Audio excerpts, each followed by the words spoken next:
Hello, hello, hello. Hi.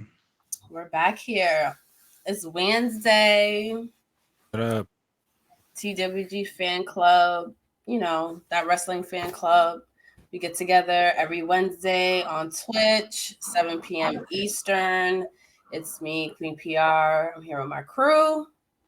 And we talk wrestling. We talk some of the latest, the greatest, the shit we just was like, what the fuck? This ain't it. You know, What the fuck we go on? cover it all. We cover it all.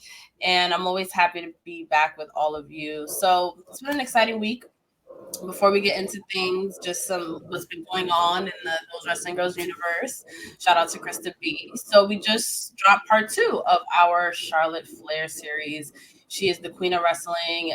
In this episode, we get into her main roster run, her classic feud with Sasha Banks in 2016, her numerous title runs and some history that her and Sasha make, up until her making history, main eventing WrestleMania with Ronda Rousey and Becky Lynch. It's a long episode, and there's still a part 3 going on. So it just goes to show you how much Charlotte Flair has done in her career and things you forget because she's had such a lengthy career.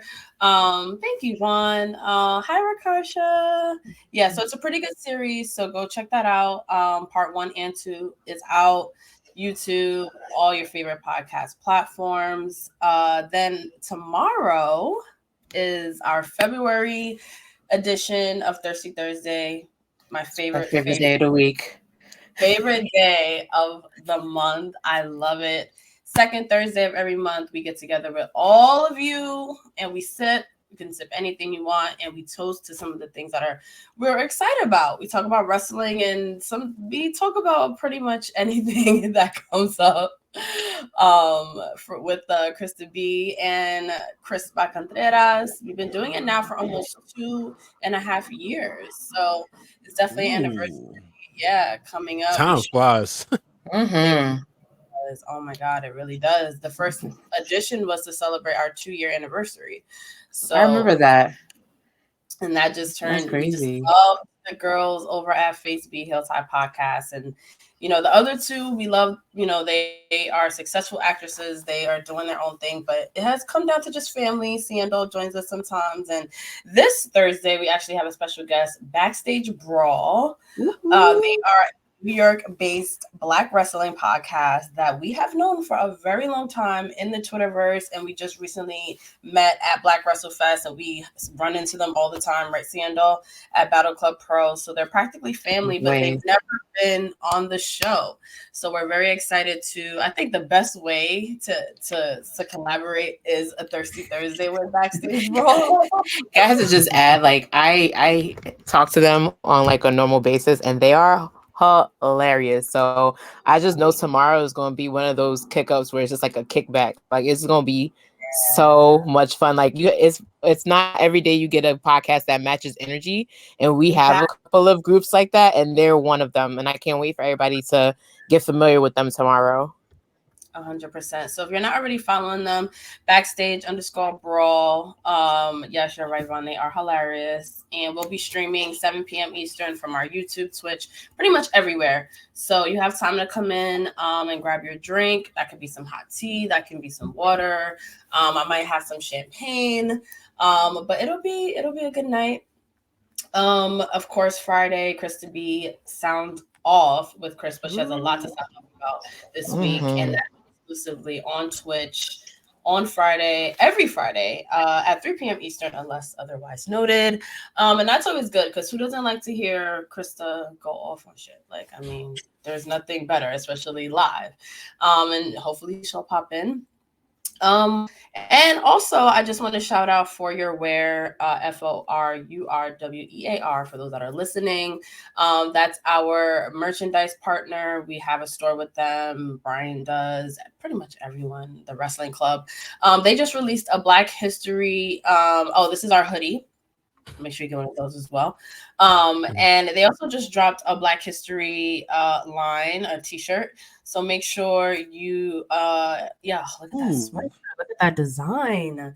Yeah, as you can see, there are mostly all of the most influential Black wrestlers that have come about and have inspired a whole new generation. And it's a pretty dope design. So make sure you go over there and pick one up. Tell Blue that Those Wrestling Girls Fan Club sent you. And yeah, isn't it dope, Vaughn? You should get one. So we'll take a quick break and we'll bring up the crew and we'll get into some wrestling. Hey, what's up, y'all? It's your girl, Krista B, one half of Those Wrestling Girls, and we hope that you're enjoying this current episode that we have for you. You know, I had to come in here and interject and plug ourselves real quick. We want to tell you about our merch exclusively on foryourwear.com. That's right, For Your Wear has all of Those Wrestling Girls merch that you want and need, not only for yourself, but for your friends, your family, and your loved ones. We have t-shirts, we have hoodies, we have tank tops. So please go over to foryourwear.com to make sure you get those exclusive merch, those exclusive deals, and tell them that TWG sent you.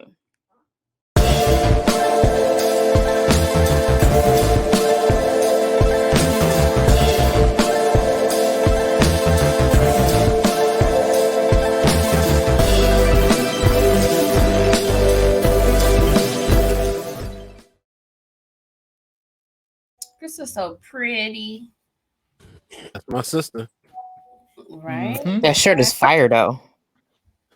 Yeah, definitely fire. Okay, so one thing that we didn't talk about last week, that I was kind of happy because we got the match on Monday and the big return. How did you guys feel about Becky and Bayley? So it kind of started. I kind of want to start back a little bit from that promo that they did, where Bayley really crossed the line and lead it up to this cage match, and how we were all upset that we didn't get it at Raw 30. But like I always say in wrestling, like some things is like all about timing. It's all about the moment. So it's like, was it really meant to happen at Raw 30? Whatever the circumstances were, and how we got to the cage match. Like, this is two of the four horsewomen. They didn't get to do a lot together, and now they're doing this feud. I think it's been amazing. My favorite thing. You know, when you look at these two, they are, like you said, I mean, two of the four horsewomen. You can make an argument that most people would say they 3 and 4 interchangeably, at least before 2019, right? Because it was always about Sasha and Charlotte, rightfully so.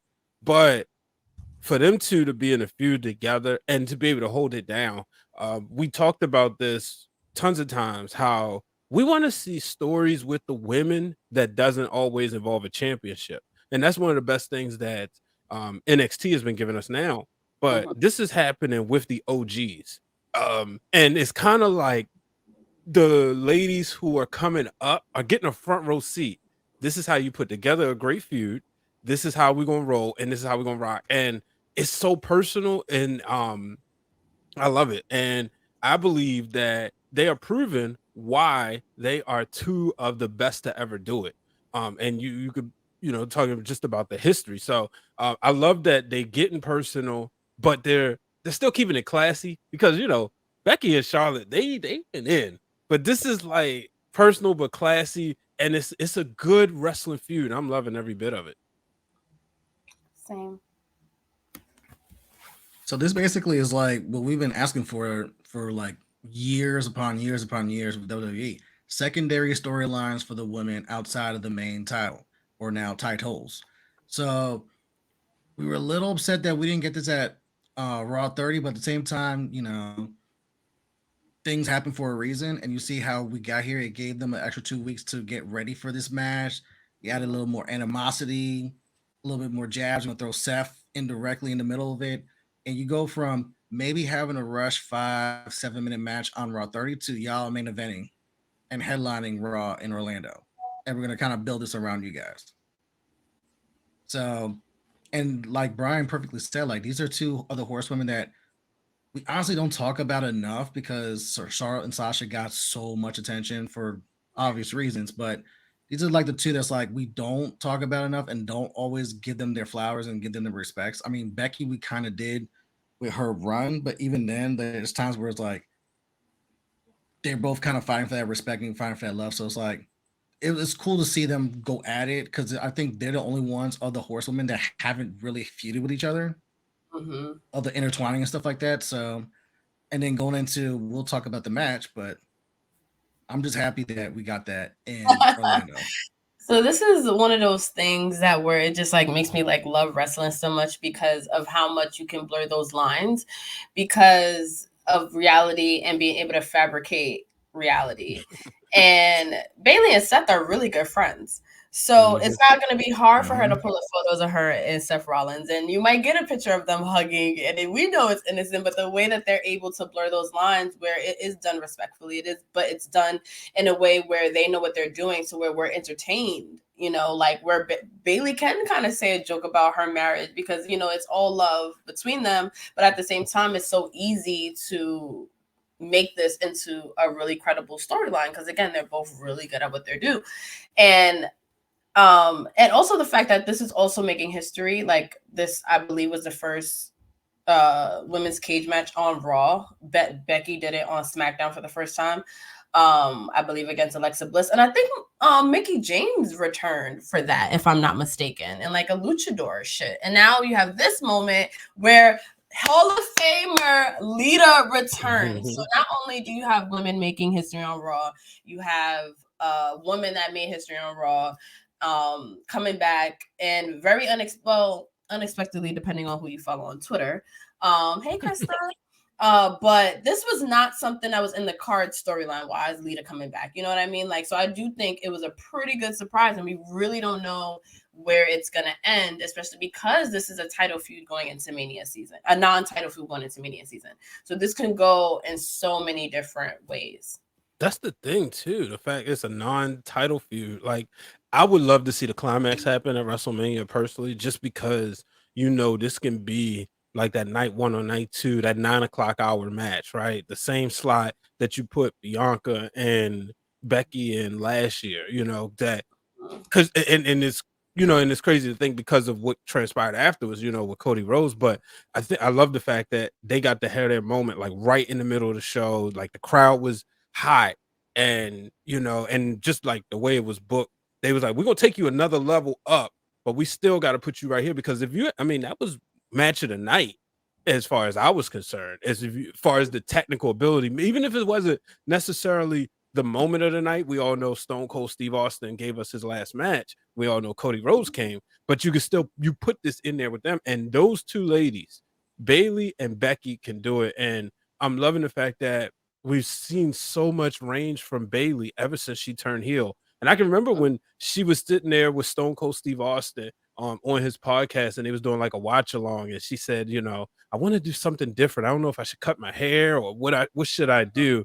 And that night she turned heel. Well, the night when they was in Baltimore and she and Sasha was teaming up and she hit Becky with the chair. That was amazing. I remember the place place was nuts. And then you still didn't know because it was like, well, Sasha's my buddy, she's my friend, so I'm always gonna be right there. But then when she like started killing the Bayley buddies, that's right there told us she is on another level. She's not to play. And the best thing is, what a lot of wrestlers don't do that Bayley has done is evolve. And it was like an organic and it was like a realistic evolution too, because I will be the first to say like it took her time to grow into her new like heel role, but now that she's like in it and was able to like she's firing on all cylinders basically. And then you add Becky, who now is doing the same thing because she's been solidified times 1,000 and she's been able to go from baby face to heel like very easily, and she still commands the crowd. So seeing them both at their best doing what feels natural to them, I think has been rewarding for everyone involved. So like I want this to go into Mania. Like I don't know if it's going into Mania, but I really would love it to. Yeah, I feel like it will. That'll be an interesting question. If it doesn't go into Mania, where do they then pivot? Is it a tag team match with like Trish and I was gonna ask that. Bayley is such a despicable heel, and we all know that Trish and Lita are besties. So, like, what would be the thing for them to like, you know? Oh, they'll figure it out. You know, she'll call them out. She'll call them old, say, you know, she's done things that they wish they could do. Bayley will find a way. And I think it would be cool. You know, you involve the legends. There's always room for legends. It's in Hollywood, so you'll have people come out.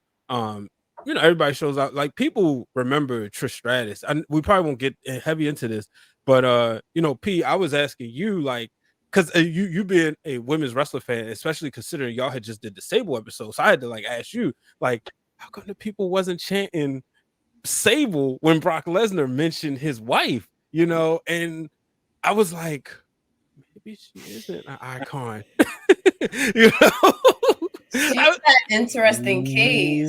See that right, because you know on Raw, and I'm sitting there, and I'm like, I don't know. Like I was like, or people that's scared of Brock Lesnar. But I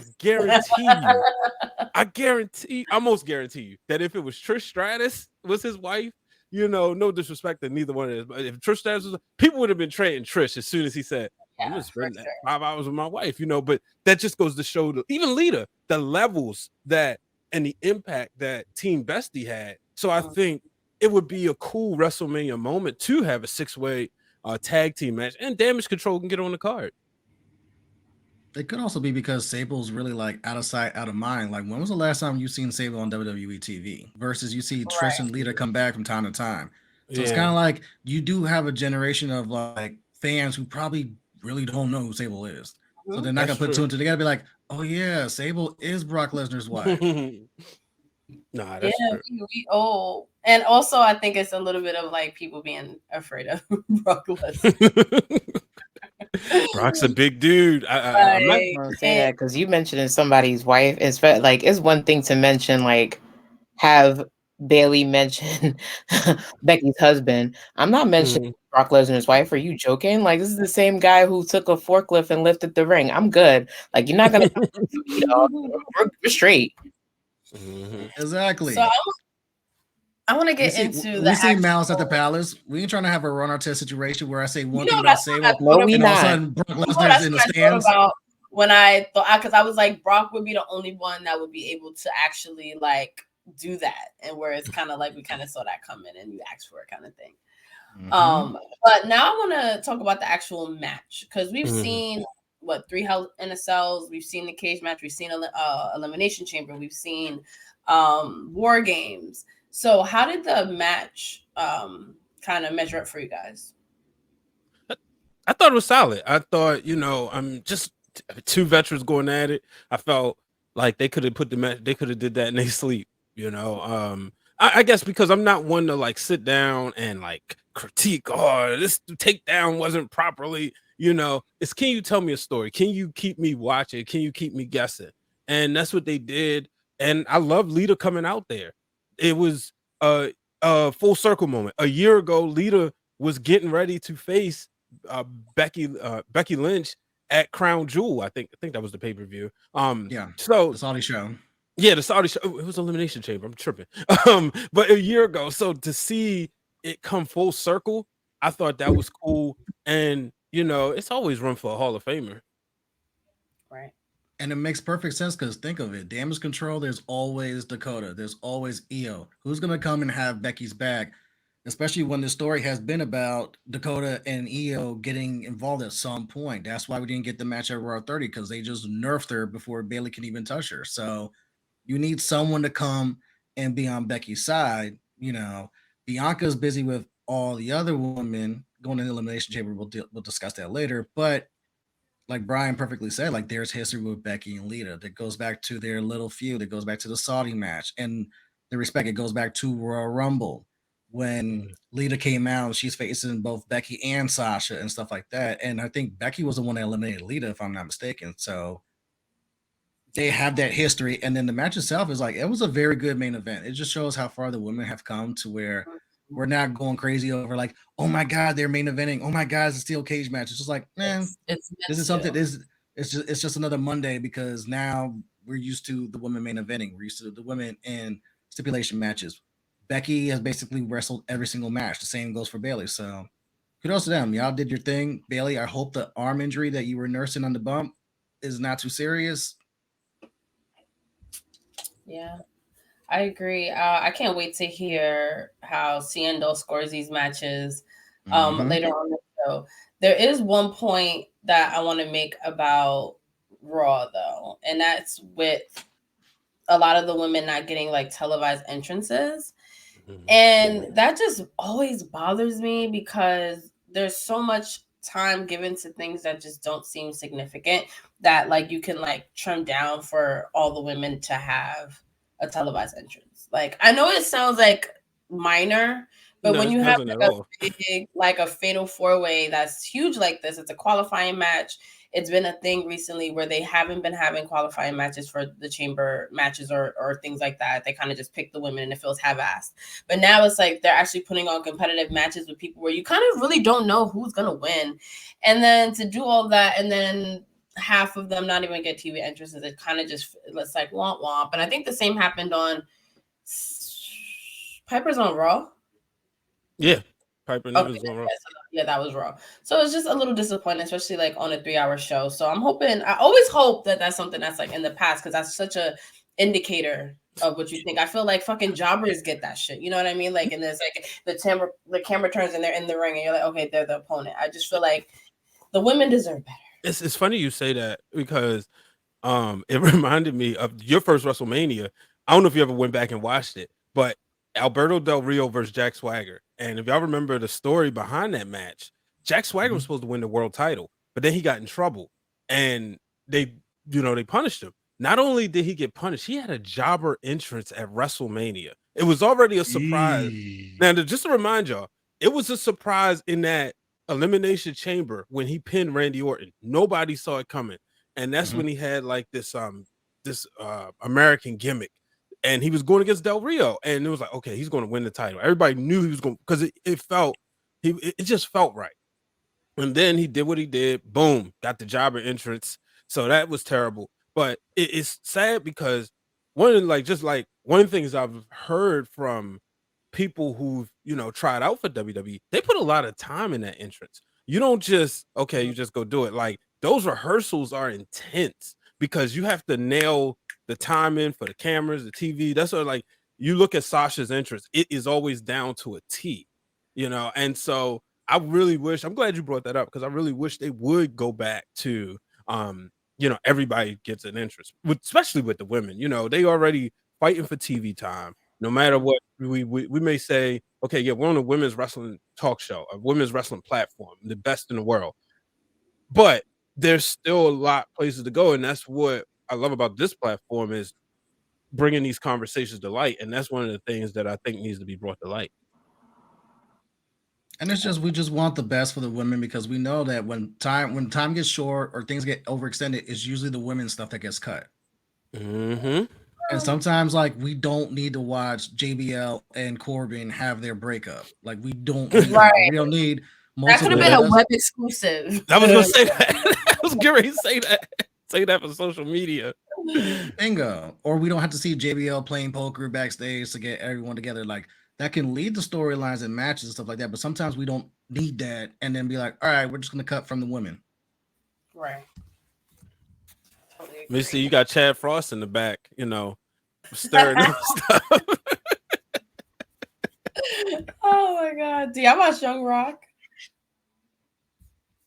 Oh, you don't know what you missed. My DVR is so backed up. I'm still catching up on stuff. Yo, I remember Dwayne and brother Brandon text me like in a group chat, yo, so who's Chad Frost? And then, it was like a head scratcher. Like, wait a minute. Now I got to figure this out. Definitely Shawn Michaels. Mm-hmm. So funny. I can't wait to get into NXT as well because I watched it and I really, really enjoyed it yesterday. So let's take a break and we will get into Seindole's scoreboard for the hottest women's matches of the week. What up, it's your boy Blue Magic from the Mixed Tag Show and also owner of For Your Wear. Now I know you've seen the announcement from some of your favorite podcasters and soon you'll see some of your favorite wrestlers too. I decided to expand my business to be a vendor so people from the wrestling community have more chance to connect with some of their favorites. So check out foryourway.com and see if your favorite podcaster or wrestler has teamed up with me. If not, let them know they should. Also, if you're looking for a vendor for your merchandise, go ahead and reach out to me at Blue Magic Grind, spell how it sound, or For Your Wear, FORURWEAR. And shout out to those wrestling girls for being one of the first to join me on this journey. Their merch is already up, so go ahead and cop that. Go ahead and cop that. You heard the man. Cop that. Do it. Do it. So, Seindole, darling. Darling. Got her pen and paper out.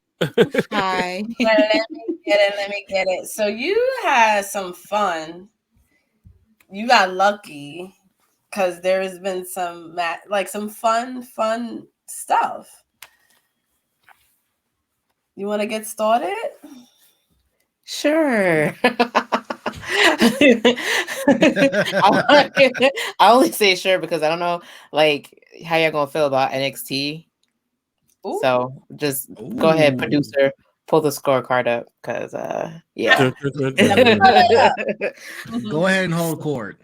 So as y'all can see, we had two, and Maya say, I'm going to start by saying very, very, very awesome matches. And one of the reasons why they have their ratings is obviously I have my criterias, and everybody in the fan club knows that I now have full criteria as to how I'm rating the scorecard. And the scorecard is rated as based on the following: match longevity, chemistry, wrestling ability, and story build lineup. So when we come to Kaden saying Katana Chance, Caden Carter and Katana Chance. Why am I having such word vomit? My apologies. My mouth is dry. These two, I know. These two, I've been very impressed with them since day one. Ever since I heard that those two are becoming a tag team, I follow both on social media. They're both very avid. They're not only tag teams, they're friends. They travel the world. They went to everywhere from Coachella to EDM festivals together. So it made perfect sense for them to become a tag team and go on to be. And I like how impressive it is that they're the longest reigning NXT women's champions as history to date. I like that made history. However, the two young ladies that are under them, Fallon is kind of like the underdog, and so is Kenya James. They're both underdogs. And the fact that they were able to play good and evil, like Fallon didn't want to cheat. Kenya James she did, but she likes Homeboy. But for Homeboy, she wants to win, so she's stucking out with somebody she doesn't like. And Fallon's like, okay, well, if my brother or my brother cousin likes you, I'ma also like you. So they're like, well, listen, we're just gonna tag team together, and we're gonna get what we want the most, a title, right? Mm-hmm. So the whole match, I actually sat on the edge of my seat because I know that Kaden and Katana are very impressive in the ring. Like, you guys saw their ability. They're very high fly. They work as a team. They do every move as a team. They kind of slowly remind me of what the Dudley Boys used to be. Like, not as high flying, but every move that they had together was in sync to the point where I can't do this without you. You can kind of do this without me, but I really can't do this move without you. But at the end of the day, Fallon and kind of give me lie, cheat, and steal, like how Eddie and Chavo first started. So I was like, I found that very interesting. And then you had the elements of the Hensley brothers in the ringside, and they had to also pay attention to them. And then if y'all don't know, like when NXT first started coming up 2.0, the one with the curly hair was trying to holler at Kaden, and she rejected him. So that kind of made Fallon have a feud with her. This was before she was in the tag team. So again, we love these full circle storylines. I actually like the fact that they won by cheat, because now you about to get the longevity of that storyline. Like, Fallon's like, you know what you did was wrong. And Kane's kind of like, oh, boo-hoo, what are you going to do? Give the titles back? I loved watching that on NXT. I thought that was so funny. I was like, yo, sis is sassy. I love that. But you saw them get their celebratory party, and then you kind of see Fallon like, you know what, this is wrong. We are going to give them back their rematch.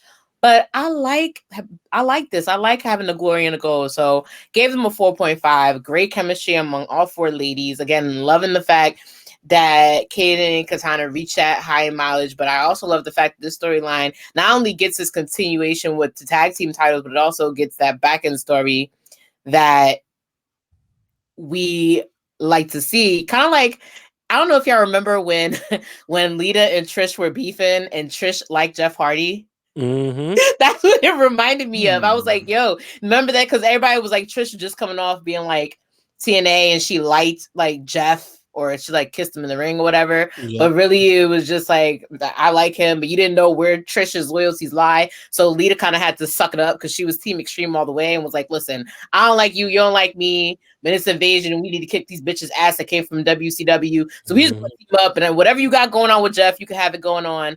But we gonna get this. So y'all can tell me what you think. If it didn't know on a 4.5, let me know. If you didn't go big into it, let me know. I agree with your score, your score for that, because I was going into it kind of fresh because I'm not like, I don't know the story or anything. So I thought they put on a really great tag team match. And it was like you said, they're like a real tag team. They're both super athletic. And the moves they were doing you can tell that they put in a lot of work to have that chemistry and to be able to execute these moves. So I thoroughly enjoyed the match. And I think a 4.5 was. Yeah, when you look back at it, just the finish alone for me, I thought that was brilliant. And then I like, kind of like they was getting along, but they wasn't, like you said. So that finish made sense, especially when you followed up on Tuesday when they was back and forth about it. And what's her name? Fallon was like, come on, like, why would you do that? And Kiana was like, look, you don't want to be a champion. So that right there is like that Discord has got me interested. So I can't wait to see where this goes. I think they're going to have a great title run. But I'm interested to see, who the dance partners are going to be, especially considering what happened later. And for me, like this match, I definitely agree with your scorecard because like this match definitely had my attention. I knew the least about this match compared to all the other stuff on that card, but the fact that it held my attention from start to finish, where I was like, ooh, they're really working. They're working their ass off. They're doing great in the ring. I kind of want more of this. So I do need to go back and watch NXT because I did miss like 90% of that. But coming out of that pay-per-view, I was like, bro, everyone did an amazing job, but especially the women. So salute to y'all. All right, so the next match that followed that night happened to be between to me, it was a handicap match. Let's just call it spade to spade. It was a handicap match, but it wasn't really a handicap match because you can see, especially when you watch what you watched yesterday, you can kind of see where it was already going. So the odds were mostly in Roxanne's favor. So Roxanne Perez versus Gigi Dolan and JC Jan, also known as Toxic Attraction. There's still Toxic Attraction. The reason why I gave it lost a point for me because I would have liked it to go longer on longevity. Like I felt like Roxanne Perez held her own, but I feel like Gigi and Janice should have had a singles fallout go a little bit longer. Like it shouldn't have been a 2-on-1. We've seen them do 2-on-1s before. That's generic. What I want to see y'all do is keep kicking Roxanne out the ring, and I want to see y'all go toe to toe. Because at first they were working together, then they were afraid to hit each other. Then you had Roxanne trying to knock both of them out. Like it was just a lot for me. Like in that element. But again, the reason why it has this 4.4 is because I'm very impressed with Roxanne, the fact that she was able to hold her own between the two of them. And I'm more favorite if it was between both Toxic Attractions, I'm more in Gigi Dolan's corner because I know Gigi Dolan when she was doing Shine up here in New Jersey as Priscilla Kelly. And I know she can square toe to toe. I know she's worth championship gold. She was actually the Shine Nova champion before she left to go to AEW with her ex-husband. And y'all don't know who her ex-husband is, and I'm not telling you who it is. Y'all need to Google that. Anyway, not to shine away from the women, but fantastic job among all three. I felt like it was definitely also giving the best continuous of storyline because everybody's been wondering how are Toxic Attraction going to do without their leader. And I'm proud of both of them for holding their own to even getting this far in the storyline, because I think they had a lot of doubters, but I think they're definitely proving their doubters wrong. I think Roxanne Perez is going to prove her doubters wrong. Whoever she goes up against next at Stand Deliver, because she's going to have a match Stand Deliver, no doubt about it. I hope whoever she goes up against brings the same level of intensity as both ladies gave her work. And I hope she gets that same type of energy at Stand Deliver. Well, the thing is, when I look at it, Roxanne, she's been putting on incredible match. She's a walking 5-star match. Oh, I mean, yeah. let's just cover what it is. Oh, yeah. You mentioned her doing the segment with Queen Aminata, and that was the same thing. How they was able to put on good matches, and it's the reason, like the name, the Prodigy. Which I'm so glad that, because she was always known as the Prodigy on the Indies. I'm glad that they did let her keep that. Of course, you got Booker T right there, so it's pretty cool to hear. He's going to have his bias, which I think adds to the story. It doesn't take anything away from her per se. So but the thing is, I'm looking forward to seeing her and Cora Jade feud again. 1,000%. I think that is your Shawn Michaels, Bret Hart. That is your Trishan Leader. That is your Sasha. I personally think that's the Sasha. Yep, all of them. You know what I mean? Yeah. And granted, but in their own way. I just think that they're a group a duo that's going to go so far with their feud, and they're going to make so much money. And you saw like I said, for Roxanne to be able to go out there and do her thing, I thought it was so incredible. It was dope to see in person, because was this the first time that she's wrestled in front of a crowd like this magnitude and stuff like that? So to have a high profile match like this, where you're coming off the heels of the Mandy Rose stuff, you have both women from Toxic Attraction going after Roxanne and this title in this triple threat, and you're trying to hold serve and hold on to this belt, but you're doing it in front of 15,000 people. And man, did the women kill this. This is another very good match. Like Seindole said, I also agree that I wish there would have been more of Toxic Attraction going at it in the ring and kind of throwing Roxanne to the side. But that's something that we could probably see down the line again. But I said it on a previous episode, Roxanne's the one I'm the last couple of years, I was ooh, who was that? I want to see more of her. And she did not disappoint in this. And the other two ladies did amazing. So kudos. Yeah, absolutely. Absolutely. When you look at it, I think we can now go right into the breakup. Well, P, what did you think about the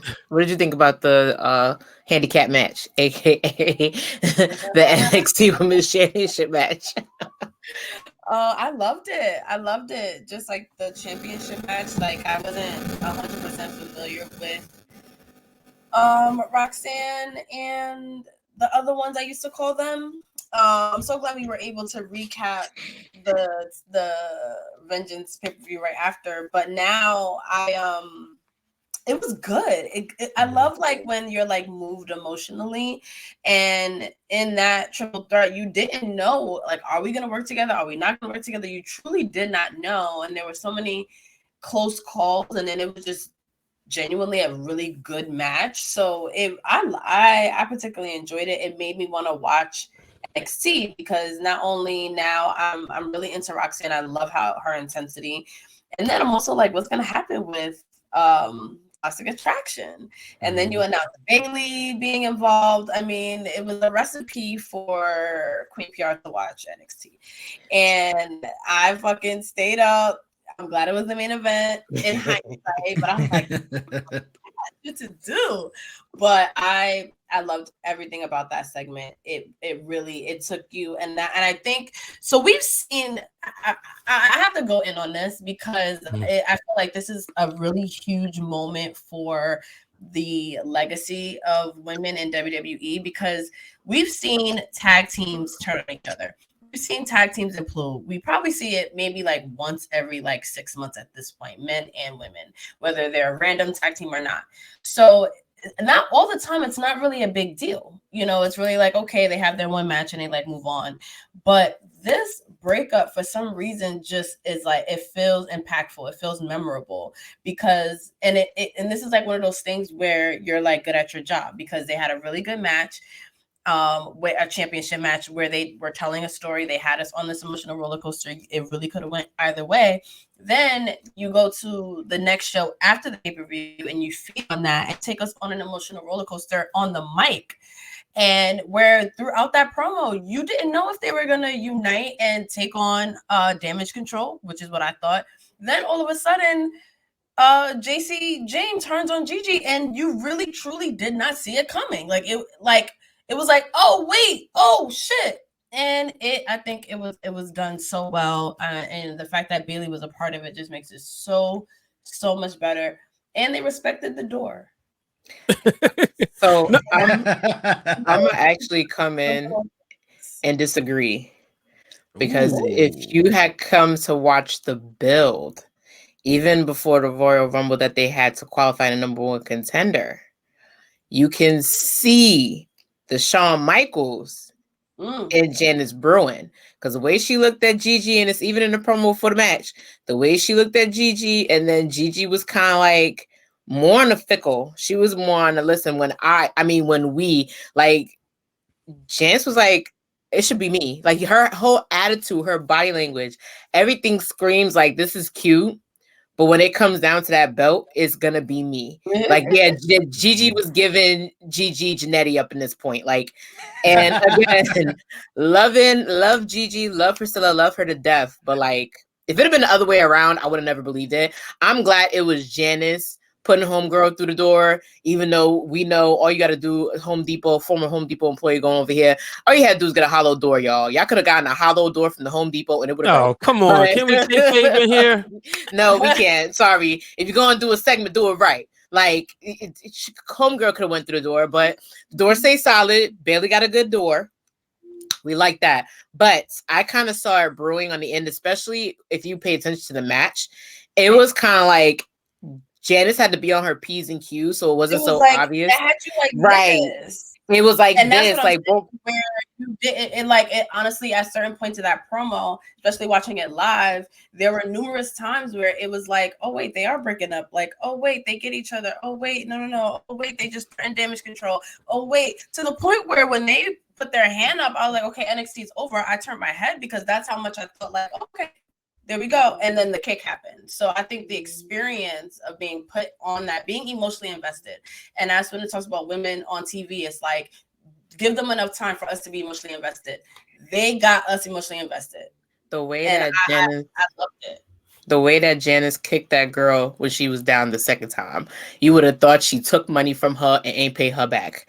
Looking at that picture, like, God, I have it on Twitter. The way she kicked her when she was down, like I said, you would have thought she stole her man and ain't apologized for it. And Janice just remembered. That's what it gave, and it was perfect.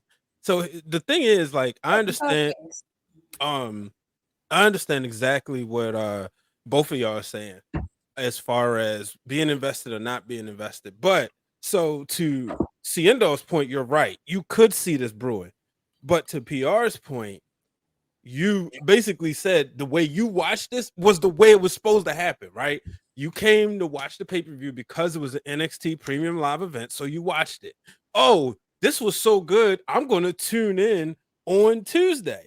I'm guarantee you they had more eyeballs on the product this Tuesday than they did the previous Tuesday. One of the reasons why I'm glad they did this on Tuesday, because it was the main event. It would have been overshadowed on Saturday by Money Mellow Hayes.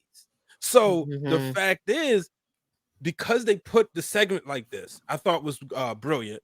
But Bayley being right there, Bayley sold it too. When you brought up the fact they said, well, maybe we'll go at Toxic Attraction, Bayley's eyes and just the pros. I got excited. Yeah, exactly. You know, and I was hoping for that. I was like, yeah, let them go to the main roster. They could do this whole thing there. You know, they could challenge them and then break up there. But it made sense, you know, and I thought the crowd was so invested into it. Overall, I thought this was a great segment. I know everybody wants to call it the Barbershop 2.0. I know we posted the graphic, history repeats itself. But what I will say, it's been enough time in between that we know this because we're diehard wrestling fans. But those kids who never seen Shawn Michaels, the only person they know is Shawn Michaels with the bald head or with the skull cap or whatever. Those kids in there, those people or the new fans, they don't know about that. You know what I mean? And I thought the segment was done. I mean, just look, she even got the all black on, like HBK. Just a student of the game. Yo, I just paid attention to that. Is a student of the game. You know what I mean? But And if you- here's what we're not going to do. I love it. Oh my God, I got chill. Here's what we're not going to do. We're not going to disrespect Marty Jannetty because there was a time when he was better than HBK. And therefore, we're not going to disrespect Gigi Dolan for all the reasons Seindole just named earlier. She is champion. She has championship pedigree. No, So listen, Marty was a number 2. He was a number 2. You only remember number 1. Number 1 was Shawn Michaels. I'm not saying that about Gigi yet, and I'm not saying about Janice yet. No, you know what? But you know, the Miz started that mess, though. Let's be real. How does everybody remember Marty Jannetty? Somebody say it to me. Well, that's because Marty Jannetty was on drugs, Seindole. But let's not act like he wasn't a good worker. Let's not act like he was a former Intercontinental champion. He just couldn't get himself on. Respectfully, no one remembers him. No, but when they first teamed up. Exactly. It just that, you know.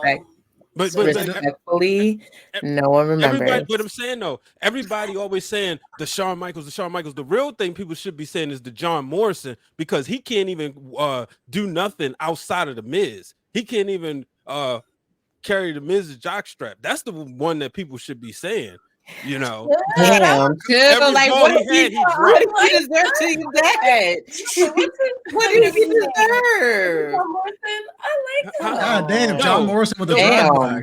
John Morrison made me into a liar, and I'm never forgiven for that because I had high hopes for him. In 2011, I remember we used to sit there in the wrestling room planning sessions. I was like, he's going to be cool. He's going to be cool. And then what happens? He just dropped every ball, every opportunity. Him and The Miz had a main event championship match on Raw, and he didn't show up. The Miz carried that match. The Miz carried that feud. And people don't like to give credit to The Miz.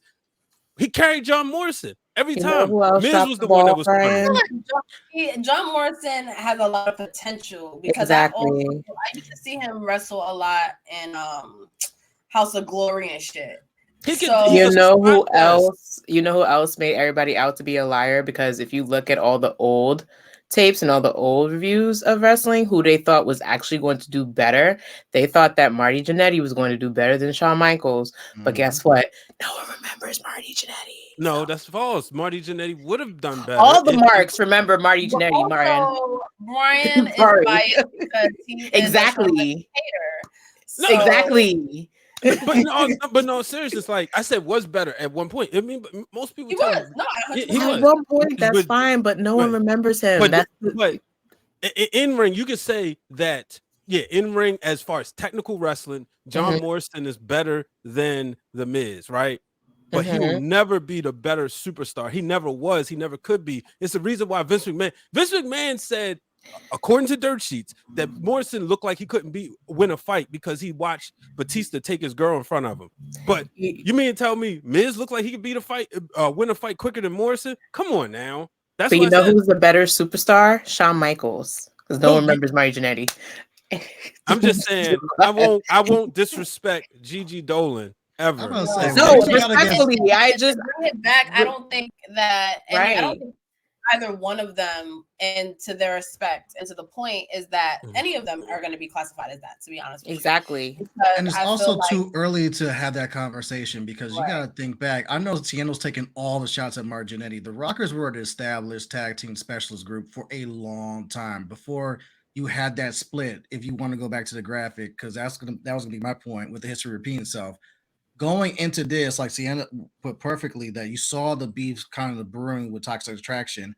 With Shawn and Marty, they also had that as well before the barbershop incident. If you go back to Survivor Series 91, where you have, the Rockers and the Bushwhackers versus the Nasty Boys and the Beverly Brothers, Marty is the reason why Shawn gets eliminated from that Survivor Series match. Yeah, he drops someone's foot into his face and gets his own boy.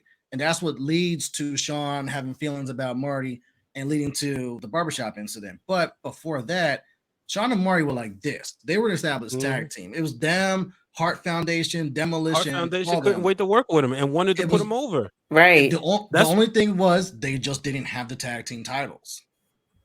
I disagree with Vaughn. I don't think they're not a great top 10 greatest tag team. I don't think they're a top 10 greatest tag team because Shawn Michaels is so good. Y'all can write this down because Shawn Michaels is so good that you don't even want to think about him in a tag team. And there's other dynamic tag teams since then. Hashtag New Day, hashtag Usos, etc. Keep it moving. But I don't think we forget Marty's impact because Shawn went on and to a meteoric rise, became a Hall of Famer. Right. Over. Like He He went on to superstar. It's and like Marty was unstable. Yeah, it's like someone became LeBron and someone became that dude that was like integral part of the Cavaliers, but you just don't remember that he's Daniel an integral Gibson, part of the Cavaliers Booby because Gibson. he's not LeBron James. And it's like newsflash, no one else is LeBron James. That's an unfair comparison. But Sean and Marty, they used to be a thing, and so I put a little bit more respect on Marty, even though Sienna's just going for his neck and head and jugular and every other vein. But this is another women's feud that I'm excited for that doesn't need a championship at this moment, but I would love to see this brew eventually for some championship gold down the line, whether it's on the main roster or whether it's down in NXT. I think they both qualify as that. It's not me discrediting Gigi or Janice. I think they both qualify. Like, the only way I would actually stop where history is repeating itself, I'm going to close it with this, is that I see both of them. I see one of them is going to end up being the tag team again. That's my full theory. And I also see one becoming a champion. I think that one of them has better chemistry in a tag team than the other, but never to say that they'll never get gold again. Ever. So you think JC's more of a tag team person? Yes. Okay. I think Gigi has more of the like for me, knowing what I know, I've just gotten to know Janice Jane, but with Priscilla Kelly, they're high on Priscilla Kelly. Like, her and Cora Jade were signed at the same time from the same indie circuit ring. And when Vince signed them, he said that the people I'm taking from the indies are the people that I see holding championship gold in the future. Now, why would he say that? Both of them have been tag team champions before. Cora was with Roxanne and Gigi was with Janice. I'm not saying that, I'm not discrediting either one of them because both of them don't have gold, but do I see them both having solo careers down the future that work? Yes, because two of the most experienced women they have down at NXT, and they're teaching people how to bring up, easily going to become gold, in my opinion. Not to mention Nikita Lyons is out at least 6 months, 9 months, maybe a year. You don't know where that's going to go. That leaves the floor open. And now you have a new tag team, Abaddon, I want to say it right, Abafire, and they're a tag team now. They once fought on NXT. Now they're a tag team. Now they're two bad redheaded bitches. They're also now, so when you lose one, you gained one. I just to close this and move on to SmackDown and Raw and Chamber, is I still think it's way too early to tell. Just because this barbershop moment kind of just that part too. I think it was a attention grabbing moment for them, and we hope for both it's a jumping off point to more. And I guess we'll just have to watch. And NXT. it was a vicious beatdown. It was a vicious beatdown, just like the barbershop when he throws Marty through the glass, and 6-year-old me was like, "Yo, did he just kill him on live television? You're not supposed to throw people through glass."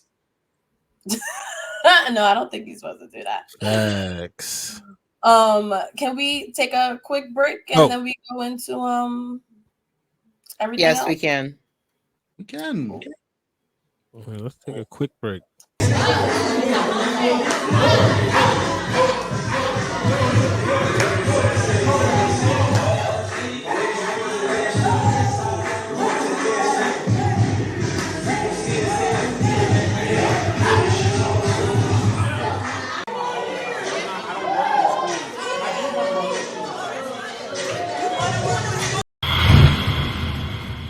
It's really inspiring, and I really feel like the representation definitely matters. And if you don't shout have out to whoever created that footage, you're gonna get nowhere. Like, you're just gonna feel lost. Like, you're gonna get nowhere. So yeah, I literally shout out to whoever created the footage for that. And then she continued feuding with Trish, Victoria, Jazz. And then in 2004, she won the Cruiserweight Championship against Chavo Guerrero for the Cruiserweight. I mean, that I didn't know. But it's like, I wish they talked about it more because they like, oh, China won, you know, a men's belt, but so did Jacqueline. Yeah, like give Jacqueline her flowers. A Hall of Fame ring is dope.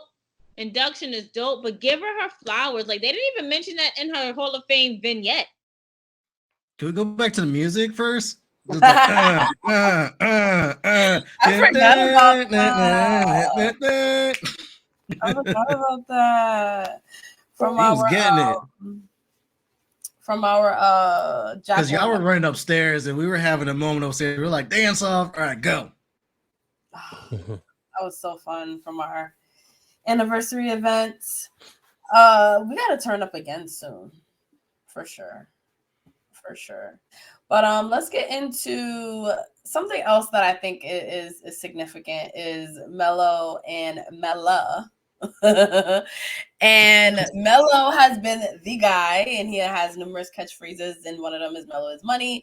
Everybody knows Mella is money, and she's been using that, and she's back to that gimmick. So how did you guys feel about this exchange when you saw it on Twitter? A work shoot. I said when I was looking at it, I said, "Oh, this is cool." You know, they'll have some fun, put it over because I think I almost said it on the Wrestling Room, Break It Down with Brian H when we did the post show. I was about to say something like, "Yeah, Mello is money," and I was like, and it hit me like, "Wait, that's Carmella's phrase," but it was like one of those things I didn't like fully get out. And then I go online and I see this exchange, and just to kind of like pull it back up there, and you see at the end, Carmelo says Mella don't miss after she won her match. So overall, I think it's cool. I love when that's the thing I love about wrestling and wrestling Twitter is when wrestlers, whether it's a shoot or not, like Top Dollar, we all know we've seen all the stuff that he's been doing on Twitter, and he's got bars waiting for Michael Cole to drop. Like he's got it like loaded Drop in the them chamber. bars, Top Dollar. And even with so like to see Carmella do this, and I mean, just shout out to her being back. We all know. Yeah, we all know like what she's been She's a through. warrior, bro. And so to see her come back, that's amazing. I'm so happy for her.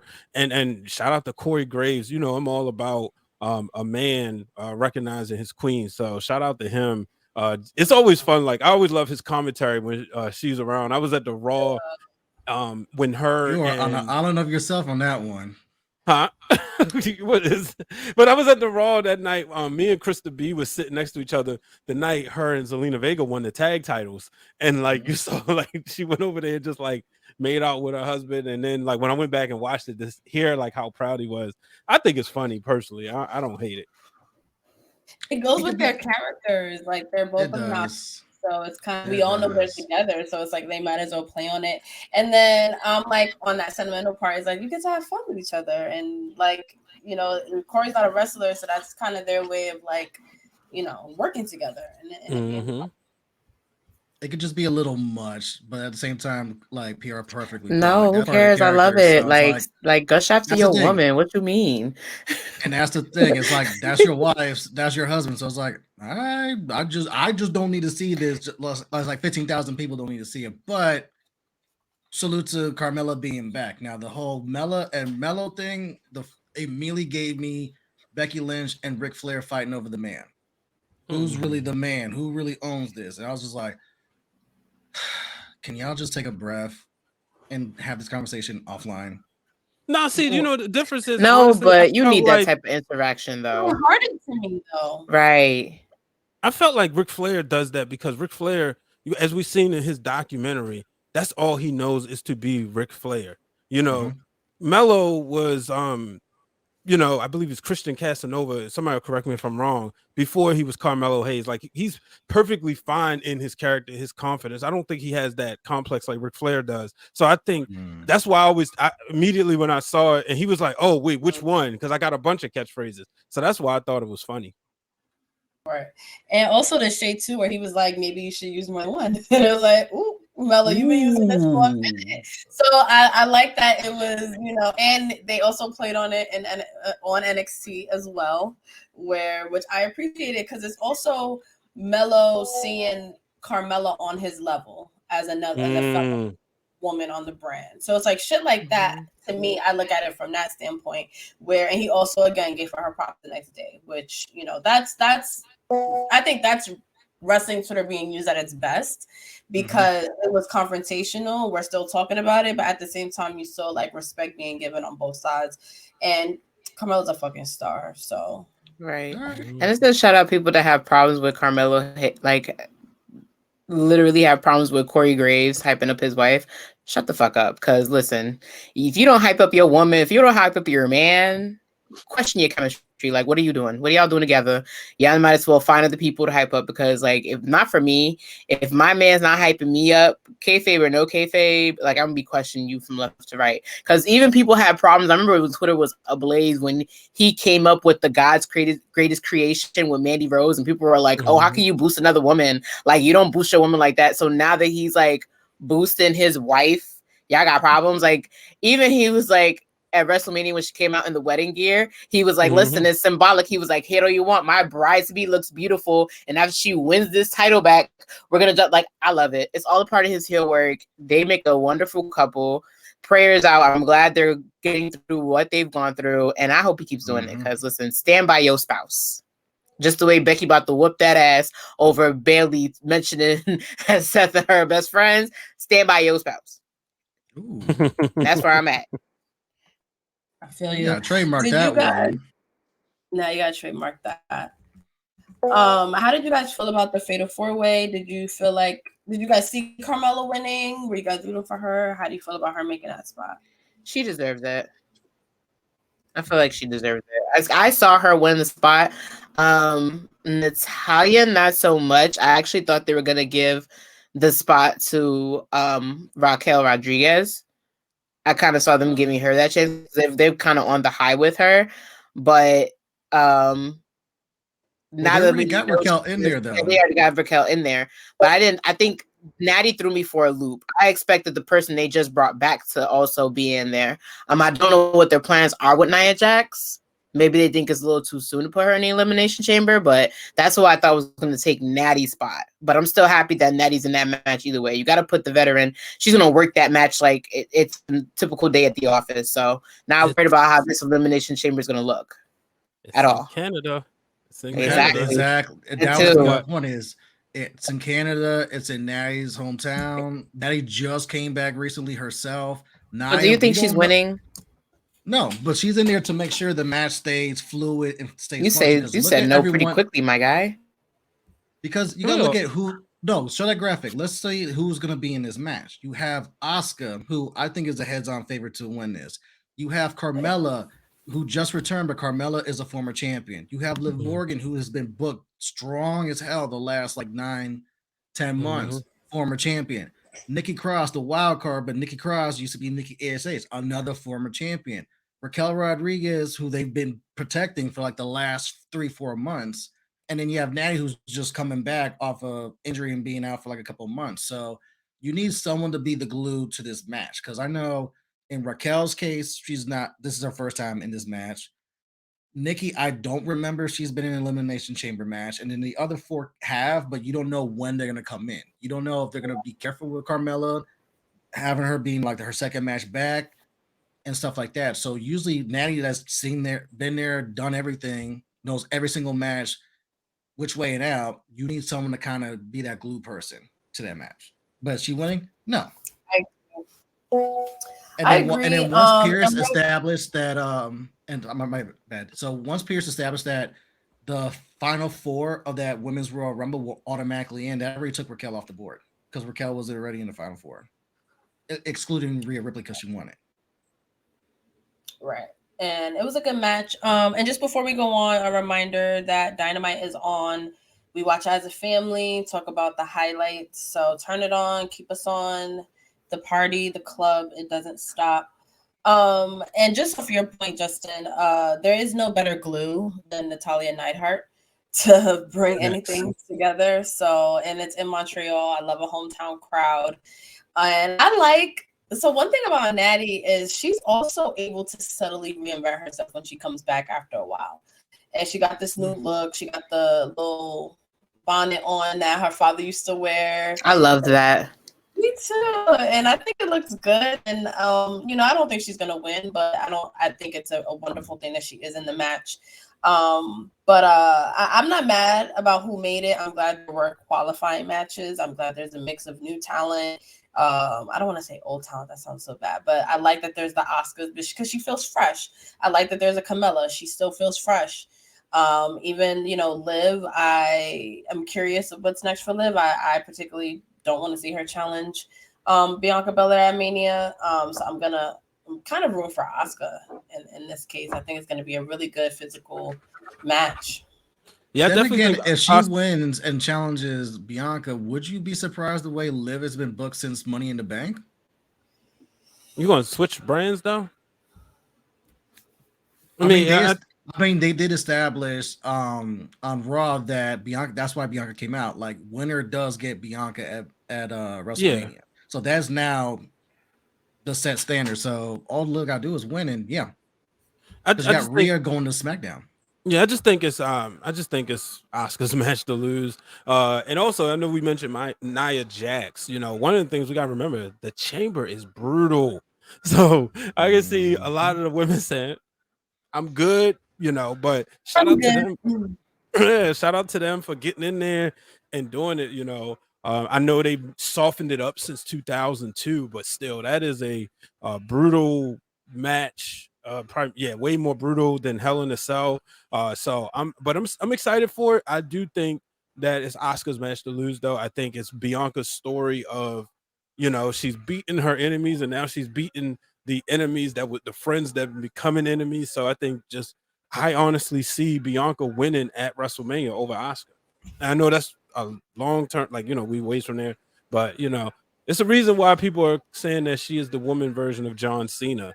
Because, you know, she's putting the company on her back. And that's the thing I don't think a lot of people realize is how much Bianca is putting the company on her back, how much she's doing. Right. There's always like that disconnect where people don't realize how much work you have to do as champion. Like you're just not, you don't just show up every week and get the top spot. Like you have to do press, you have to do all these things. And she has all the stuff that she's doing on the outside, filming her new show, and she still shows up. You know, she has that John Cena where like he never looks tired, he never looks like, you know what I mean? Like he always kind of showed up, and he was always like at his best. And Bianca EST, see what I did there? Like so she best. As much as I like a good shakeup, I hate long title reigns that are like monopolized by one person. She is the person to do that. Like, I think she, like you said, she's carrying the title on her back. Let her just knock these people off one by one. You know what, though? Because, even though Bianca's only been pinned once, right? And that was at Clash of the Castle. And maybe, I don't even think she got, like, pinned on a Raw or something. It doesn't feel like she's just squashing everybody. It doesn't feel like Super Cena because she's in some feuds where she has to like go to another level. And that's the fun part of watching this. You know, when her first title reign, I said I didn't feel the crowd really got a chance to get behind her only because they was in the Thunderdome. So you didn't really get to get emotionally invested in the chase. This way, I will go and always say the way she lost the title, as much as we hated it, was the perfect way for her to lose. Because the way that it made Becky into an instant heel, but it gave us the sympathy for Bianca that we needed. And now we're enjoying this title reign. So, you know, but I'm happy that the women are getting this match and this opportunity. I you know, if anybody, like you said, you kind of knew Raquel Rodriguez was going to be in there. I feel like she's like her boyfriend, like, you know, forced like him, you know, Braun Strowman. And I could be wrong, but just she don't do it for me. Raquel. I mean, are y'all fans? Raquel? Yeah, I like her yeah. better. Like I don't know. I still feel like that character development is lost. Like they want us to like her, but at the same time, like I want her to kick bitches in the face. Like I need her to be on her Jade Cargill shit and just start kicking everybody because you have that ability. Like why not? Like why not be the heel that just like mushes people? But then they make her like the tall adversary. Like even when she was in NXT, I kind of felt like her and Cora Jade were like the equivalent of what Braun Strowman and Ricochet are. Like you got this little person and this tall person that's here to assist you. Like we don't need no more of that. We need more people that kick people in the face. Not for nothing. But Seindole, so let me you bring up a good point because like there's hard to get sympathy behind her. Right, there is because it's generic. Jade constantly reminds you that she's the prettiest out on AEW, that she's the richest, that she's money. She constantly reminds you of that, and that no matter how hard you try, you won't be on her level. Raquel Rodriguez, I feel, needs to do the same thing. Like, I'm not going to cheer you because you got good back muscles. Right. Like, I'm not. Like, there's enough of that. Like, you know how many people you wrestle with that are smaller than you that have good back muscles? Like, it's generic. Like, come on. Like, second best back muscles. Second best. Have you seen Rhea? That's what I said. I've seen better than Bianca, Rhea, Natalia. I'd be in the gym imagining, like, listen, if I can look like Rhea, if I can look like I can body slam somebody, like, I'm not getting that from you, Raquel. I get that from Rhea. So, like, give me something else. Like, even with, like, people can clown Lacey Evans all they want, but, like, the fact that she's using the Cobra Clutch right now, I'm like, you know what? I'm gonna just see where this goes. Like people were doubting that. Like she wants to be a ruthless Cobra Kai G.I. Joe bitch. Go ahead, it's gonna work. Let me just see how it tussles out. But Raquel can't get that. I can't. Like and it's sad because I believe she's a good athlete. I think she's very athletic. Again, it's like we had the discussion on your show, Brian, with Braun Breaker. Like I just feel like same thing with her. Maybe character change, maybe heel turn. I don't know. It's just not clicking. Mm-hmm. You know what I'd like to see? Let her go heel, but let her go over to Raw and be like Bayley's muscle, a la Shawn Michaels and Diesel. And I liked her in that dynamic with Dakota in NXT. And who better to learn from than Bayley? Right, exactly. And that would take the pressure off of Raquel because you guys put it perfect. Like her as a babyface, you're like 6 foot something, you're jacked. How am I gonna really take you serious as a babyface when I got Liv right here, who's like where I got Liv Morgan, where I got Nikki Cross, where I got a lot of these women that are more believable as babyfaces, and you look like someone that can literally drop kick a man through a car. It's hard for me to take you serious as a babyface, but as a heel, it makes more sense. It's hard being a baby face from scratch. Like it's easy. It's honestly easier being a heel because we have to really give a fuck. And the thing with Raquel is just like we don't give a fuck, and you want us to give a fuck, and we just don't. And like the back thing is embarrassing to me. Like it makes me uncomfortable because I'm just like, is this your gimmick? Is this your personality? Like I'm confused. And don't get me wrong, she, like you said, Seindole, like she's super athletic, but it's not hitting for me. It feels forced, and it doesn't feel like the type of force where it might grow on me. It's kind of just like, all right, like just move on. But sadly, I can see them wanting to build her up by having her win this chamber match. You see how nobody had like a year agreeing. Everybody was kind of like, come on, like, and I understand you can't like Rome ain't built in a day, right? You can't have every superstar that you like, but like, give me something. Like at least with Liv Morgan, I could be excited for Liv Morgan because like hell, I didn't follow Homegirl ever since she was before Riot Squad when she was like in NXT trying to figure out herself. I could root for that because then she makes me excited. Raquel does not make me excited. I don't know anybody in the world that's like, let me find out when Raquel Rodriguez has merch right now. No one. I've been to MSG where freaking Liv, who barely had merch out, her merch so quicker than that. So like no one's checking for it. And it's like I said, not everything works out. And I hate when it's at the women's disadvantage because with a man could be repackaged so many times in WWE. Like how many times we done seen 40 different versions of Corbin.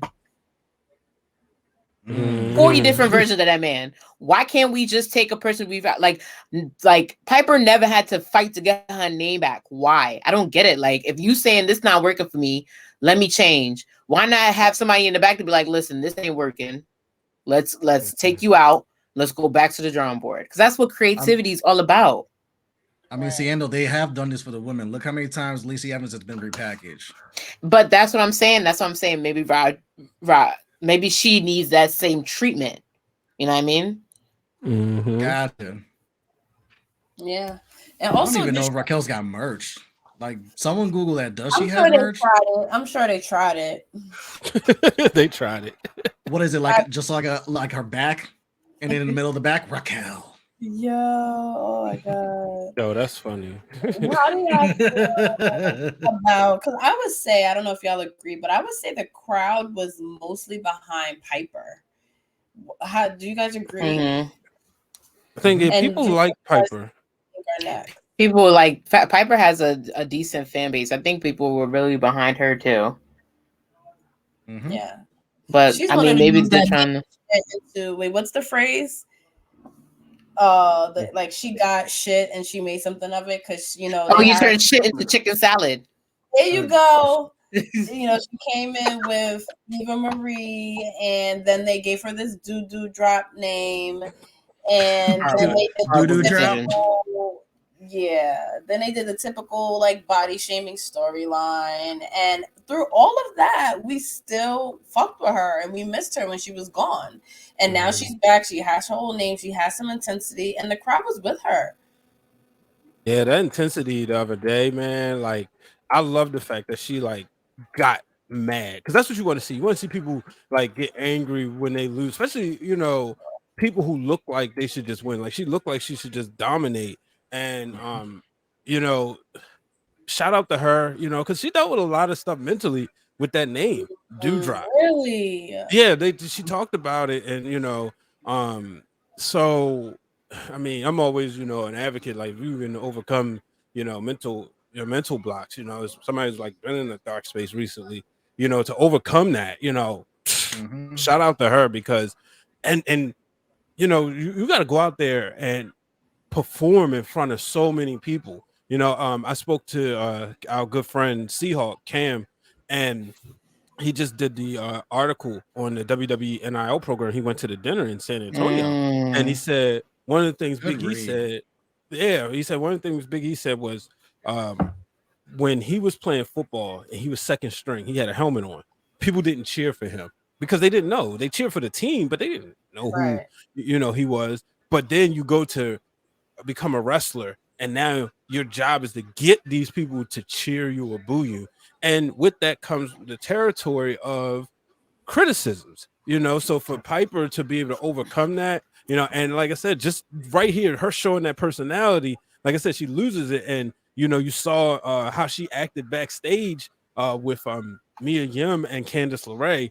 I'm excited to see what's coming from her because, she was fun to watch. And what was it, last year's Royal Rumble when she wrestled Becky Lynch, if I'm not mistaken? And you saw like that was like her moment to like get made, right? And in-ring is there, but now I'm interested to see with being able to be herself, feel like she's going to have so much more confidence. And the name is back because Dewdrop, Vince, you're gonna answer for your transgressions, but that's one of those that we're putting on the list, so you're gonna answer for it. Dewdrop. You just made the list. You just made the list. You just made the list. But back to that dinner, Brian, with the I'm gonna butcher it, so you might as well say it for me. The talent that's coming out of NXT, I think they're definitely proving why this program is gonna work in the future. Because a lot of people are focused on, I believe, her name is Soroka. Yeah, so first the controversy is that people found out that she was black, which I'm like, if y'all see it in her hair and her face, y'all know she got some type of DNA in her. Like she got a black daddy. Kind of James has a black mama. They're both black, and no one knew it. That blew up off Twitter. I ain't pay attention, but they both beautiful. They both gorgeous, gorgeous. But her in-ring ability, like her reel right now, If she's not next up to be a champion, I will gag myself. Like, that is her ability. She's been impressive since her first level up match. If y'all don't know what level up is, it's kind of like the B rate to NXT where they have it on Peacock. Oh, they got that Yeah, on so it's like Peacock. it introduces the start. Yeah, they have it on Peacock. It's like the level up. It's kind of like how people started noticing, like they really started paying attention to Joey Gracie because he was on there. They started paying attention to a lot of Roderick Strong's team, the All-American team that he has. They were on Next Level. Like, but most of them are the developmental that need that TV time, so they're pricing their TV time. But they've been getting a lot of exposure because they put a lot of these athletes on there. I know Jakara, she's also one of those recruits. She's been very impressive. So I think this program definitely has its potential of doing so much more. If they bring back the indies and that together, these are homegrown WWE talents, which people have been saying it doesn't work, the formula doesn't work. But like, look at who's homegrown. Bianca Belair is homegrown. Look at where she's at. So I don't know if everybody Reigns feels is the same way as homegrown. me. He is your Universal Undisputed Champion. Braun Breaker is homegrown, even though he's like, we talk about his characters being a little stale. He's a very athletic guy. He's very, very athletic. I don't think someone like him can even like count as home. Like they still have a relation to the business. Like I think of his relation with football. No, but like I think of homegrown as somebody that literally is like Bianca, that did nothing wrestling related, right? And came in and was taught sports entertainment and took it and fucking became a star. So then I'll say Big E. Then yeah, Big E. Right. Big E is the golden standard. Right. Which is why I think he's the perfect spokesperson for this program. And I have a lot of like mixed feelings about that program. So I think we should definitely dedicate like a fan club to talk about it, because I'm one of those people that also love the Sasha Banks story or even the Liv Morgans, where I was watching television when I was 6 years old and I watched wrestling and I knew what I wanted to do in my life and that was my life's purpose. Like that magic, was Roxanne Perez story. That's why everybody's so glued to her too. Is like why I love shit like that. So for me, plucking out like scouting a football player or a professional basketball player because they have a look, and now I want to teach them wrestling. To me, there's like, I don't know, it's something. But look so at so are we going there tonight, or are we going to save this? That's what I got to know. Are we? Okay, well, let's save it. We'll table that. I feel very, like I can go either way with things because I like to think of things from a corporate business standpoint as well. I can argue that side, but as a wrestling fan, and being a wrestling fan is not logical. It's emotional. It's emotional driven. So for me, yeah. I see the reservations. I guess the counter argument could be like we just said with Roman and Big E, but then the golden standard is Charlotte Flair, who wasn't even trying to wrestle, and then eventually pivots into what in a way she really was still a college, an elite athlete that got plucked. And then she also falls in the same category, right? She also falls in the same category. Legacies as homegrown talent in the context of the NIL program, because Charlotte's been in a ring before. She's been on TV. She's played a character on TV before she came to NXT. She was on Nitro. You know what I mean? Like, so you want complete zero wrestling anything, period. Because that's what the program is. Homegrown talent, yes. Like in the context of the NIL program, yes. But in other contexts, like AEW just tweeted like who's their best homegrown talent. Obviously, these are all indie wrestlers, but they made their name in AEW. So like, is that a rhetorical question?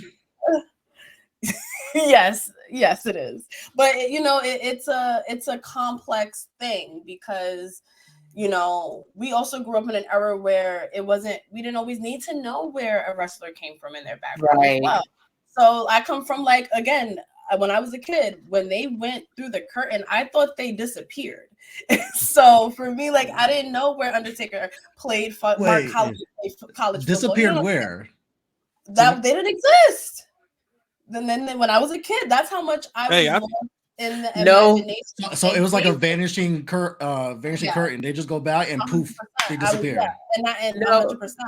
I have to agree with her because I didn't realize until I watched the Montreal Screwjob documentary that like husband and wives were backstage. Like the like I thought that they were all isolated backstage, didn't talk to Like their the families. Hitman has a So, like, family? who the hell knew Hitman had family with kids? I didn't know that. It took for me at 16 years old to watch the Bret Hitman Hart documentary to realize, like, Black oh, life. his wife bucked up to Triple H and was like, "Fuck you, you know what you did." Like, I Mhm. thought he went home That and went I home. never even thought of, like, growing Right. up, you know? I don't know. But I think we should definitely dedicate like a segment to this, Especially because since Seindole just told us like we could find some of this content on Peacock, which I did not know until today. I learned something new. So thank you, Yep. Seindole, for that. It's called Next Level, and it's spelled NXT and This then is like the one show LVL. I've seen like Yeah. one episode, only because like I watch you it. see people on there. But yeah, that's how Solo Ruka became, a sensation, simply because of that. And they're like, oh, we got to put her on the NXT main roster. So And Tiffany Stratton, who just came back. She came back from injury. She also is the same way. Wendy Chu, same thing. Even though I believe Wendy Chu was also wrestled before that, but they were all noticed on that show and they carried their feud into NXT. So I like a good come up story because I fell in love with the Shield by watching FCW when it was on Channel 9 at like 2:00 in the goddamn morning. Like, I was like, who is this sexy Samoan? Okay, we gonna get back into wrestling now because now FCW is on public television. Like, I like the beginning, I like to come up, so definitely want to dedicate a fan club just for that. I think real so quick, too. women's match alert. Allie is challenged. Well, she's in a world title eliminator match with the champ Jamie Hayter. So the way I understand the world title eliminator match works, if Allie wins, then she'll get a championship match. I don't know why they don't just say like number one contender, but I'm That's invested. WWE lingo. Maybe They it's can't use that. It's trademarked. Yeah, so let's go Allie. Yeah, I like Allie. One of the nicest people ever. I like Allie a lot. You know, we haven't. 1, Never 2, and at 3. Who Comic-Con. just got pinned? Did the champion just say yeah Justin. about that? Justin. Spoiler alert. Shut up, you're ahead. God damn it. I did not realize this. My apologies. Anyway. Can we get into another person who I kind of let's talk about Chelsea for a second. Do we have to? So yes, we have to. So I'm just gonna put this out there now that Chelsea's back in WWE. I'm biased towards Chelsea Green. I'm a huge fan because when I was writing for The Sun, we wrote about her a lot because she's a hottie in a bikini all the time. And she was so agreeable, she was so accessible. Like, she let me interview her all the time. She gave me access to all her official photos for free. She would post my stories before, when you couldn't add links to stories. She would post a link and it would get me like tons of traffic that like it really made a huge difference. So, and she said, I'm starting out, you're starting out, we're gonna help each other, and I will always appreciate her for that. So I am biased, and I do think that she's very talented, and I think she needs to be given the space to do so. And also, I'm a huge fan of what her and Matt Cardona did on the Indies the last Oh my year. god, yo, they ruled MLW. Everyone needs to fucking study what they did, and Matt Cardona has always been known to make his own buzz on the internet.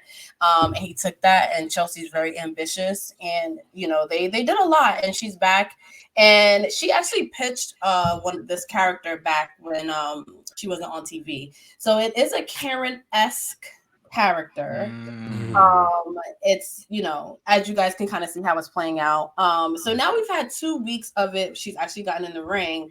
How are you guys feeling about Chelsea Green? Let her cook. Let her just show her personality.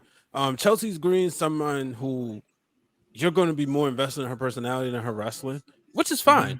I'm not saying she can't go in the ring. I know back in the day, her and Britt Baker, they were fire and nice, but it was all about their character development and stuff they were doing. So, I think with this, you need those type of people on the show. You need you have the entertainers in the men, right? You people like your Eliases and stuff. You need that with the women's division as well. So I think this will be fun to watch, and it'll be interesting to see her really bug the hell out of Adam Pearce for the next few weeks.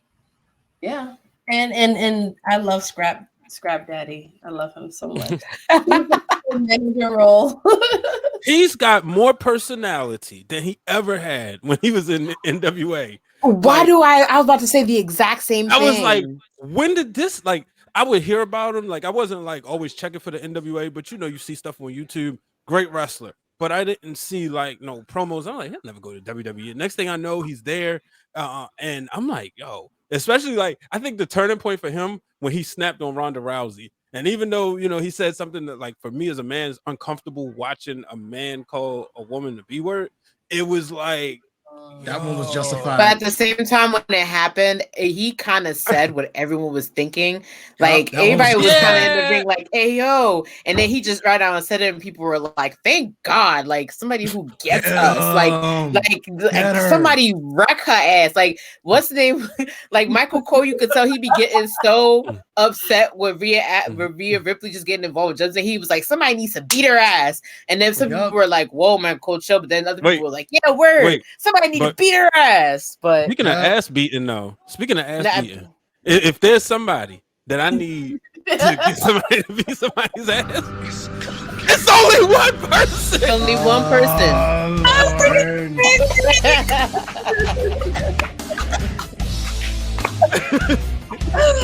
We don't feel like on the fan club.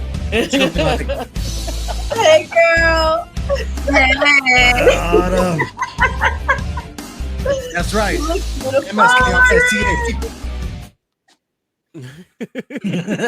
That's how she gonna pull the fight. She gonna be like this. MSKRISTA beat. Let's go.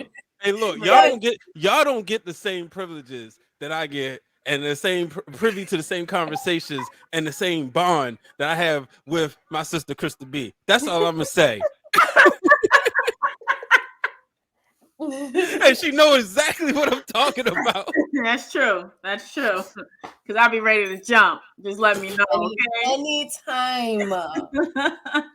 The very first time I was on this platform, no, the second time it was on the Patreon exclusive, Queen PR's Patreon exclusive, right after coming from Brooklyn, and I said, yeah, you know, they brought Seth Rollins. What was his fashion guy? Remember the night they attacked Rollins, right? And I said he brought it, and my instinct was like, hold up, you know, I'm like, hold on, Krista. And so P goes, I mean, if it's one person you ain't got to worry about, it's Krista B, because she's gonna definitely. Y'all make sure y'all subscribe to Those Wrestler Girls Patreon for that type of content and other stuff. Krista B, the B stands for bodies. Well, you know what? I don't think bodies is the right word to use. B stands for beat down. It sounds for beat down. Brooklyn beat down. That's what it sounds for. I like that one like. Bodies and a female, no, they don't work. No, it's Brooklyn beat down. We're gonna take that one back. We gotta workshop that. It's Brooklyn beat down. That's what it stands for. I'm so that glad. That could be her wrestling gimmick, the Brooklyn beatdown. Maybe. Maybe. We'll see. But thank you for letting me hear, you guys. I definitely appreciate it. Thanks for coming to the club. How you doing today? I didn't do a car cameo. I decided to, you know, be in my house because outside it's ghetto and expensive. But I'm loving the conversation that you guys are having. I'm definitely was watching and commenting on a lot. So I'm just here. Like, y'all can get into the next one. I'm just here. Do you see, I'm curious, do you see Chelsea going somewhere with this? Or do you kind of think it's going to be one of those where it like falls flat and then she kind of goes back to catering kind of thing? I will hope we can see it go somewhere. I literally said Monday when we saw her on TV, I was like, hold up, it's just being a Karen. That was the first thing I said. I promise you. I'm like, is she being a Karen after Becky done called Bayley a Karen? Are we gonna really give her? But it fits her. It really fits her. I do want the WWE universe to see her the way that we saw her on the Indies. the way like how we know that she can kick ass. Like I already knew she wasn't gonna fight Asuka, and I texted her that beat Asuka. Once they was like, "Who's the opponent?" I was like, "Asuka." Asuka music hits. It was only evident it was gonna be Asuka. But I do want them to utilize her more. I can definitely see her going to greater lengths and heights than she was before in WWE. So it's all about timing. So I feel like if they use her properly, she can definitely have that right spotlight on her, so that she can actually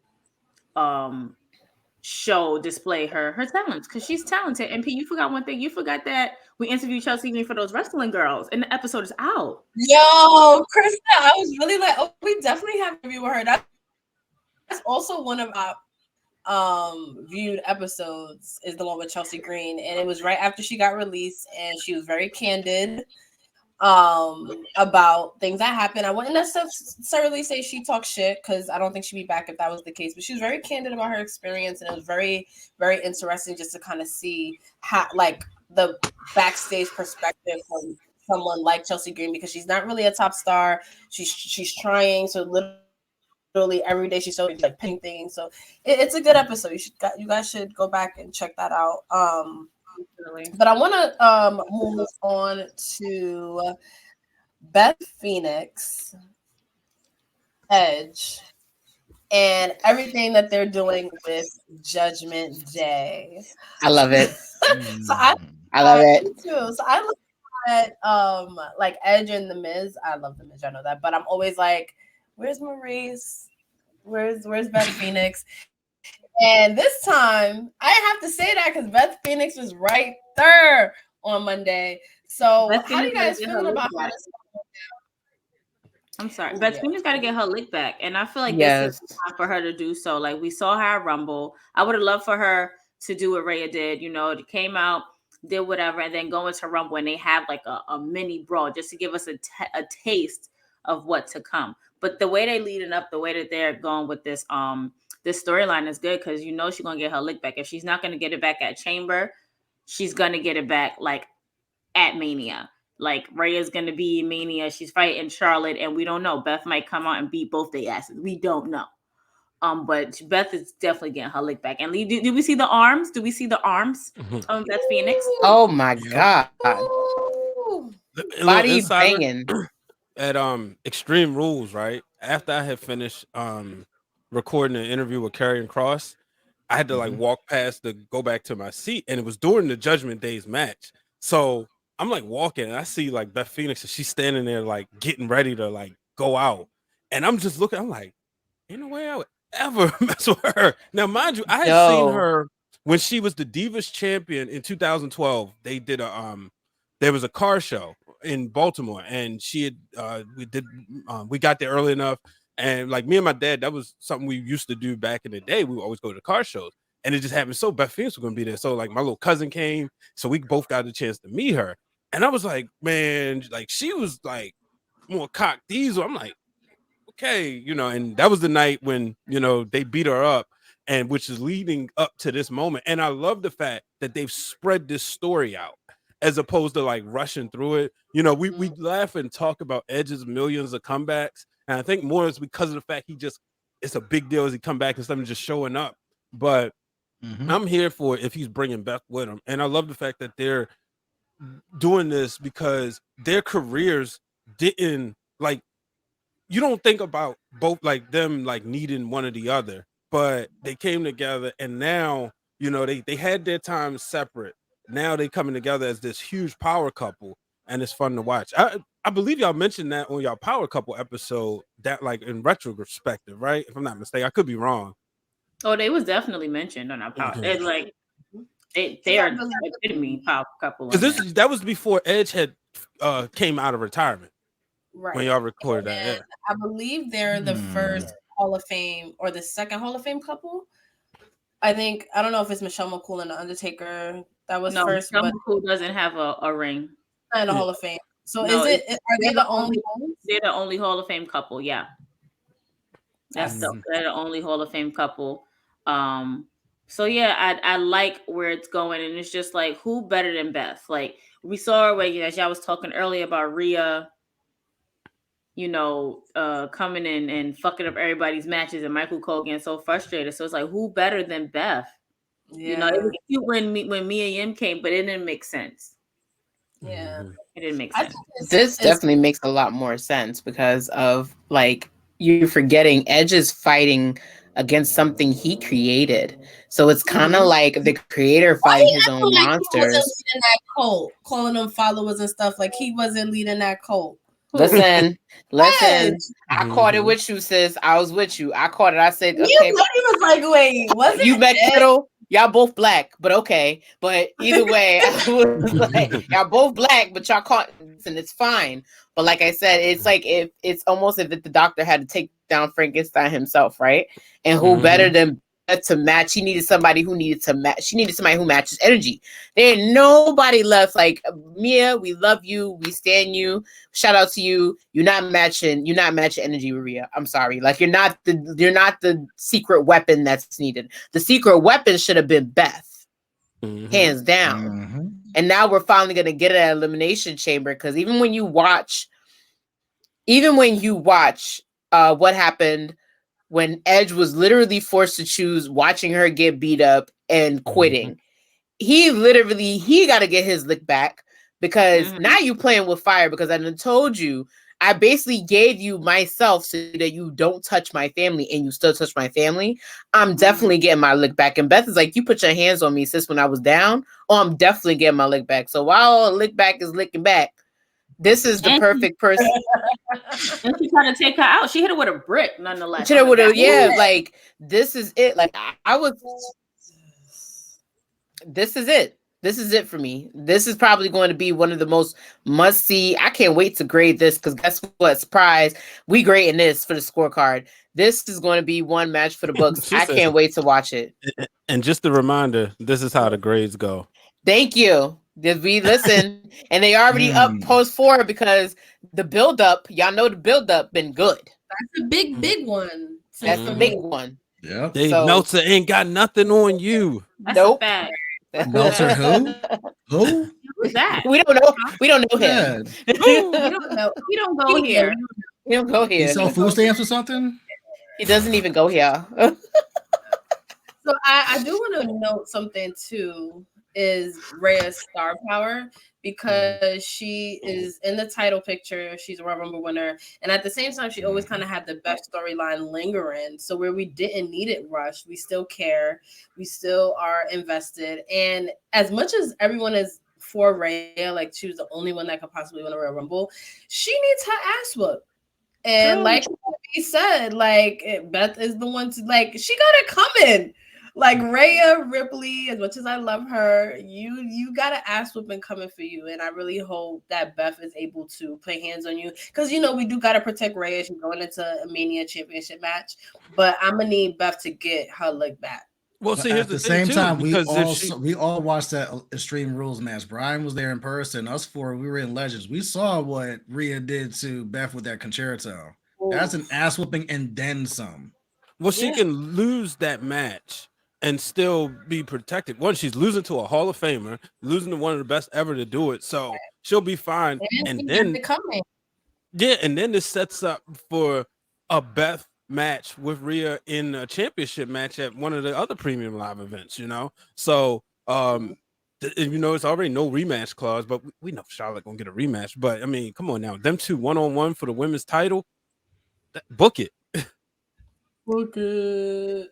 So do we think that once Rhea loses this match to Beth, because do you think she should lose, or do you think that it should just still go on? Like she won't get pinned.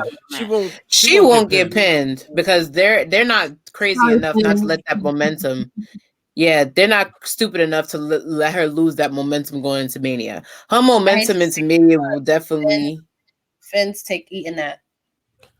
But you know what? I look at it like if you ever. So there was a time. I don't know if they doesn't really, have as much now. But there was a time. What? Out of everyone in that match, we all know Finn is eating that. Oh yeah, definitely. He eating what? I'm sorry. Can you repeat that? He eating You know what? what you know. You know what I mean? I'm He saying eating that- else or he eating something else? We gotta be specific. No, he's eating the pin, but I'm laughing that she just would just throw him into the bush like, nice, pin, here you go. I'm like, you know it's gonna be. Someone I got to love lose. There you go, Finn. There you go. But We like are I'm in Canada. saying, They gotta hear Metalingus. Let's go. Let's go, Finn. Do something. That's true. They do gotta hit Metalingus. On this day. But yeah, we're going to see. You know, the thing is that the Royal Rumble winner is like back in the day with the Money in the Bank briefcase holder, right? You would win the briefcase, and then you could lose a string of matches because you're essentially invisible. And by the time you get the championship, you have a whole list of challengers that you're going to go back and beat. So even if we know she's not going to get pinned, but if she does, it doesn't hurt her at all. I mean, Rhea Ripley has been clearly the MVP of Judgment Day. I'm just saying that she's the most important character in Judgment Day. She's risen. Her alone has made Dominic Mysterio's stock rise, you know, because that it doesn't work without him. Yeah, he could be the prison Dom, but it works because of Rhea, because of Mommy. It's just that simple. That's true. Also talk about how funny Dom is. Prison Dom. You want to talk about eating stuff? Every time he says that he's done hard time, or that he like. And then Corey Graves when he was inside, like I can't. It's solitary confinement. When I was inside, they made me eat some things. You know, I didn't get this teardrop for nothing. The only hard time Dom has done was him in the bathroom, and it became unhard after he used the lotion. Next. Don't drop the soap. Don't drop the soap. That's it. Dude, we do this thing at work when we fire shots, and he's like pew pew pew pew pew pew. That's Krista right now. Pew pew pew pew. That's it. But also going back to momentum, I feel like if Rhea was to get that, if Beth was to get that pin on Rhea, right?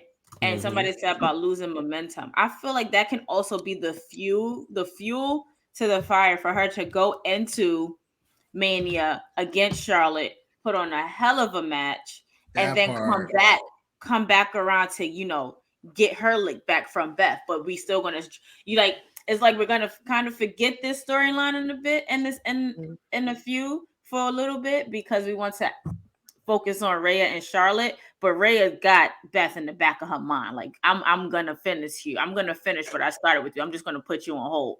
So it can go either way. That's how I feel. And as far as losing momentum, like let's rewind 2 years ago before Bianca chose Sasha, like didn't they lose a pay-per-view match where one of them got pinned and it didn't really kill Bianca's momentum on the way to WrestleMania?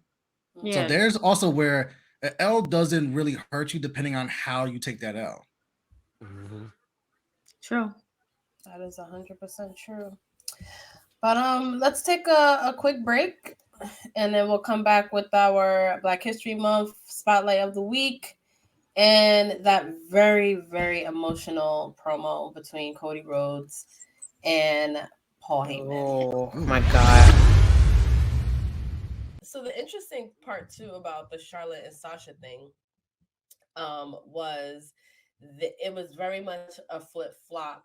Not really like how it is now. I feel like women, like, they hold it for, like, a long amount of time.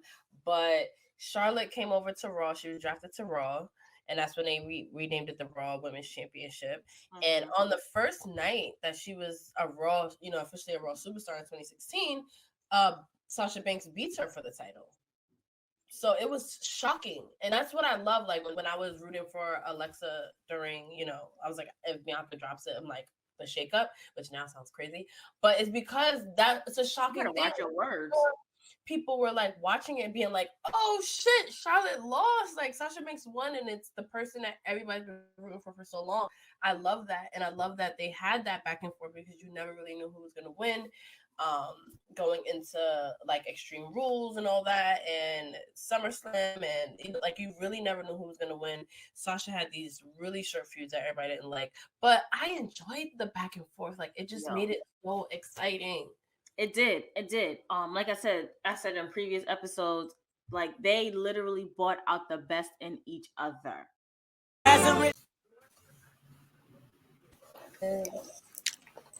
I thoroughly enjoyed this part too, though, because that took more of a deep dive into, and the way you guys are building to why everybody needs to understand that this is what builds the Charlotte you see today. You guys are doing an awesome job on that. So I thoroughly enjoyed part two. I was a little tired from watching it live, but I did enjoy it. It was really, really good. I really appreciate We that. appreciate that. I absolutely. And one thing about me, I'm gonna eat. Definitely. Okay, so I'm sorry, but I'm gonna eat if I'm hungry. I'm snacking. You know me. I felt that like when the bubble tea come. Listen, we gotta drink that bubble tea. The tapioca and the milk don't sit too long. So we got one thing about me. I feel you. I'm gonna drink my tea. I'm gonna eat. I'm gonna eat. But I do love the episode. I do love the fact that he convinced me to do a series on Charlotte Flair because we all know how I feel. So, but I do love it. Like I said before, and like I'm gonna keep saying over and over and over again, Charlotte and Sasha brought out the best in each other, and I feel like we're not gonna do anything else. Yeah, I saw that too. I feel like that we're not gonna get anything like that in a really, really long time. Like they set that bar, and it's like who's climbing that high to get to that bar? Because that bar is near Jesus right now. So, right. And I also love the episodes where we have to convince each other to do it because then I can actually I hear your perspective on things because it's like, you know, we talk about Charlotte a lot. Like we talk about who we like. So I like when we're able because then I'm like, oh, because then you remind me of things and then, you know, your insight is different than mine. And I think that's probably what is making the Charlotte series so good and why it's been like really fun to record. And let us know if there's any other people that we need to do a spotlight on. We officially, that was our 85th episode, which is Ooh, any sneak peeks for what you guys are about to do for 100? Yeah, I don't know. See, I have an idea. I have an idea, but I'm not gonna say it right now. Me and P gonna have to sit down, girl. We're gonna go off for some wine and stuff. We actually do we have a China episode? We do have a China episode. We have a China episode on, so it's already out. We do actually. Every Friday, I don't know if everybody knows, we play a classic TWG episode on Twitch at noon every Friday. So this Friday, you can actually catch the China Spotlight streaming on Twitch at noon. We recorded it back in 2019. Is one of our I think it might have even been our 10th episode. I think we wanted to do, or like our 5th or our 15th. I know we wanted to we were fiending to do that episode on our list. Like it was like we were fiending. China. He was like, no, we got I really enjoyed that one. Yeah. Because like I had already found y'all, but then I had to like go back in the archives. And that's the thing I love about the channel, why everybody should subscribe on YouTube, because it's a lot of binge-worthy content. And drop a 5-star rating on Apple and Spotify. If I have to have a top 3, my favorite is the one you guys did on AJ Lee, because I feel like you guys brought up very valid points. Girl, that was you. I know y'all did that for me because y'all have the book. I know y'all did, but I also like your first round series on Becky Lynch. Love that. Made me a fan of the man. And then I also like your dedication also to jazz, because I am a huge jazz fan. Even though it was like, it's funny because when we were in Philly, I like said hi to her, and it was like all I can do because I was like inside, I was internally fangirling that if I felt like if I said too much, I might have pissed her off. But like the fact that you guys had such rapport with her, even interviewing her the second time, you guys had such awesome rapport with her, and she remembered you guys. I felt like that was definitely impressive because you guys touched so much on the great parts of her career. So if that had to be my top 3, it'd definitely be those 3 episodes.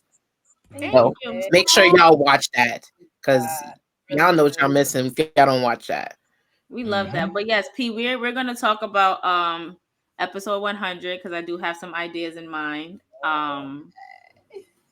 And y'all just gonna have to stay tuned. But you said, P, this is you're running this ship. You said you wanted to get into the Black History moment.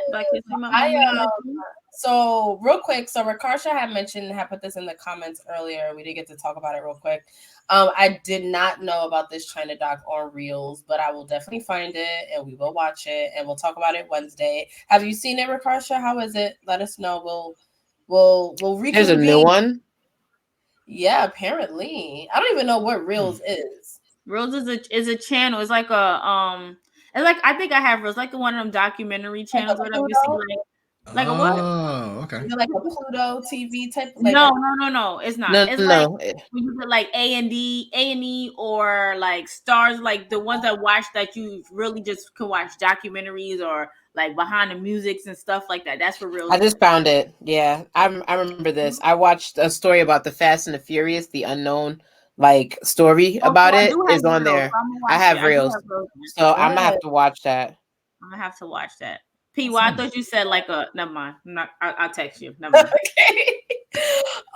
So for Black History Month, we have spotlighted a Black wrestler every week, and I chose Big Swole this week for a number of reasons. So she honestly feels like family to us at this point. Like, we are so blessed to be able to see her all the time at Battle Club Pro. She is the no, I think she dropped the championship. Yeah, she's not. She's not champion anymore. No. So she was the Icons champion for a while there, and she defended it all the time. And one thing I like about all of her matches that I have gotten to see was that she always takes a moment, whether she wins or not, and she always puts over her opponent. And she always talks about what it meant to share the ring with them, what she respects about them, and all of their skills. And Big Swole is somebody who is a generation talent. She's been on AEW. She's been on TV. Like, she's kind of done it almost everything in this thing. And she doesn't have to do that. She doesn't have to go back and, perform at these places. She doesn't have to put over the people she puts over. She doesn't have to be as accessible as she is, as welcoming as she is. And she always is the same exact person. She's the same person when we see her at Battle Club Pro to when we saw her in Dallas at Wale Mania, to all of these things. Even seeing her like when we were sitting, what was it, the second night on the floor, and she was like calling our names, and she was sitting behind us. Yeah, and she was like, "Where's P?" And like we turned, we was like, "Hey, girl, mind you, 2 days before you sitting there donning a nice green dress at Hall of Fame." Like, right, exactly. Like the versatility. She's so authentic. I don't think there's anyone more authentic than Big Swole and genuine. And she's a talented wrestler. She's done so much. And I really, really loved how she handled the Tony Khan situation. And I don't want to go too much into that, but I think she just handled it with such class and such grace, and to the point, but it didn't feel like she was backing down, you know what I mean? Or like doubling down or like making excuses for Tony Khan. She really spoke her truth, and she really remained herself, and she didn't meet fire with fire. I think she's such a classy person. I really want to do like so much more with her. Like, our schedules it's crazy that she hasn't been on TWG yet. But I really, really hope that we can manifest it. And yeah, I wanted to make sure that we gave her flowers because she's so accessible and down to earth. I feel like, she doesn't get her flowers enough. So I wanted her to be the person that I spotlighted this month. So shout out to Big Swole. Love you, Swole. Oh wait, sorry. I was about to, when you have friends that do things, I almost like spoiled or something. So all I'm gonna say is follow her social media. She has a lot of things coming. Yeah, she's hilarious. Swole is the funniest person ever. She's so funny. She's the funniest person ever. Yep. I love her. Love you, Swole. Much love to you. Girl, we love you, sis. We love you, sis. So let's kind of do our main event of Fan Club, and let's talk about Cody Rhodes and Paul Heyman. Did you guys expect that promo to get as emotional as it did? How are you guys on Cody Rhodes right now? Like, what's up? Seindole, you look hyped. No, because when I tell you, the bookworm in me was waiting. Somebody had to bring up the fact that if it was not for Paul Heyman, Dusty would have not gotten a proper chance to get the exposure he needed in the business. And I was like, no one's bringing this up. I said, and then people were like, why are you on Cody Rhodes and blah, blah, blah. I'm like, y'all don't understand the significance of Paul Heyman being the silent player in all this. You're the advocate, the chief counsel to the chief, Roman Reigns. You now are watching him in a match with the son of the plumber you helped put money and food on the table. You're not going to tell me he's not going to play an intricate part in all this. And then the one thing that and I know somebody's going to touch on this, but you can see Paul Heyman getting choked up so bad that it would have been a keeping a kayfabe goes wrong if he hadn't reeled it back in and reminded everybody, like, yeah, I know I gave your father a chance, but guess what your father then did? Your father then took all his talents, came to Florida. He didn't teach you everything. You had to learn the business a different way. But he taught your wife. He taught your best friend Bayley. He taught Seth Rollins. He taught my tribal chief. He taught Seth Rollins' wife. And then he taught the head of the council, Roman Reigns. Now, where the digging went, I thought it was the icing on a red cake that a heel can bake. And I felt like the whole segment makes everything. We already knew this was going to be juicy because people have been questioning Seth Rollins. Like, they've been questioning whether or not Cody Rhodes could do this, right? I think that this makes it even more interesting because now Cody about to make it personal. His whole return to WWE has been personal. Like, you're doing this. We know you're doing this off the strength of your dad. We know this already. But the fact that Paul Heyman had to say what he said, that makes it deeply personal. Like, all right, you want to punch me? Okay, I'm gonna hit back, but I'm gonna wait till April 1st or April 2nd to hit you back. And I loved it. I thought nobody was going to be fully invested in this feud. And if it hadn't been for that promo, I feel. Yeah. Nobody. I want to add to that. I agree. I was sitting on my couch and my itis had kicked in bad, y'all. Like, it was bad. And I was hearing everything that was happening. And then I'm just like, where's Cody going with this? Like, and I texted the group. I'm like, yo, Paul Heyman deserves all the flowers ever in life because he has helped so many people. And then for him to, go on and like get choked up, as Seindole said, and then for him to turn around and twist it in good Paul Heyman heel fashion, nobody could have done it better than Paul Heyman in that moment. So this build right now between Roman and Cody, oh my God, like, I can't wait. At first, I'm just like, damn, Paul, like, you just couldn't take the compliment for what it was. Like, you just couldn't, accept it and be like, thank you or whatever. You had to go that extra mile. But at the end of the day, that extra mile was needed because now it's like, let me book my ticket to Mania right now because the end of March can't get here fast enough for me to be on a flight.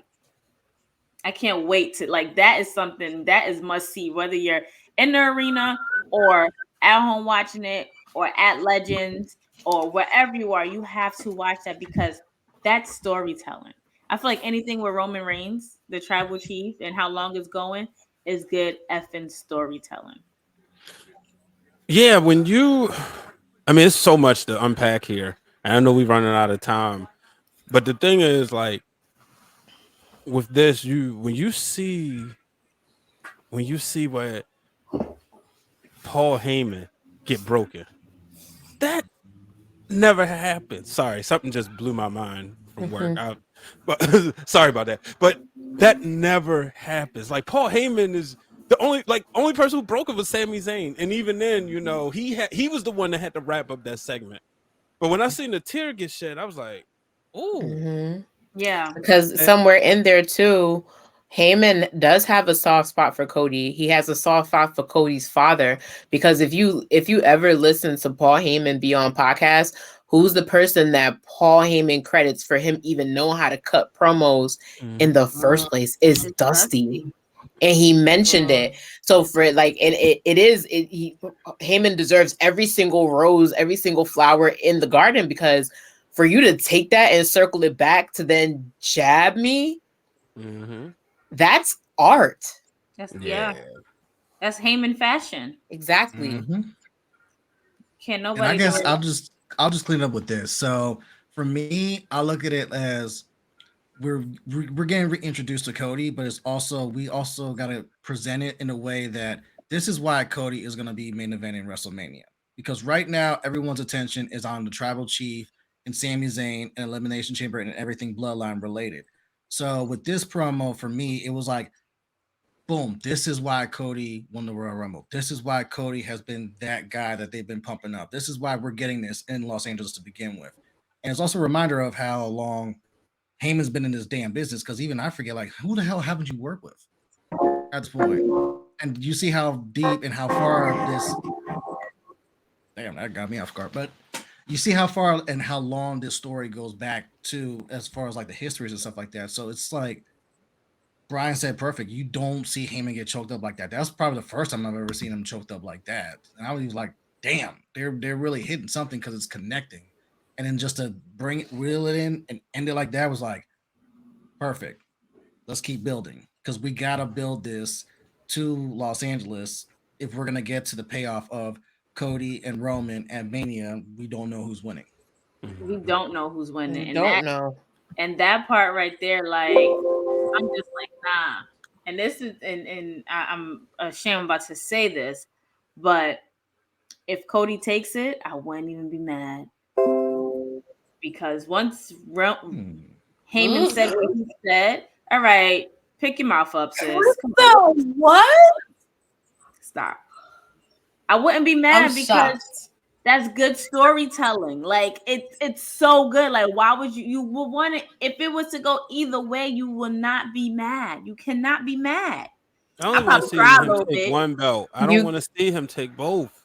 I don't. I But just want to see him what's take the wrong with him WWE. taking both? Yeah. Because I want to see Roman He go. has to Who take he gonna both. give the other belt to? All right, if for everybody who thinks that it's not possible for him to take both belts, give me who he else is gonna give the belts back to. You want us to go back to this brand fights, this belt, and this? Y'all really ready for that? Or you really invested to see if anybody else can carry the unification of these titles as well as Roman Reigns has? No, Which nobody sounds can. more But the thing is, like, but wouldn't okay, it be good to see it happen? but thinking about from a network standpoint, I would love to see both networks have a world champion. So I would like to But I see don't Cody. see them Hold having on, let me faith in finish. anybody else.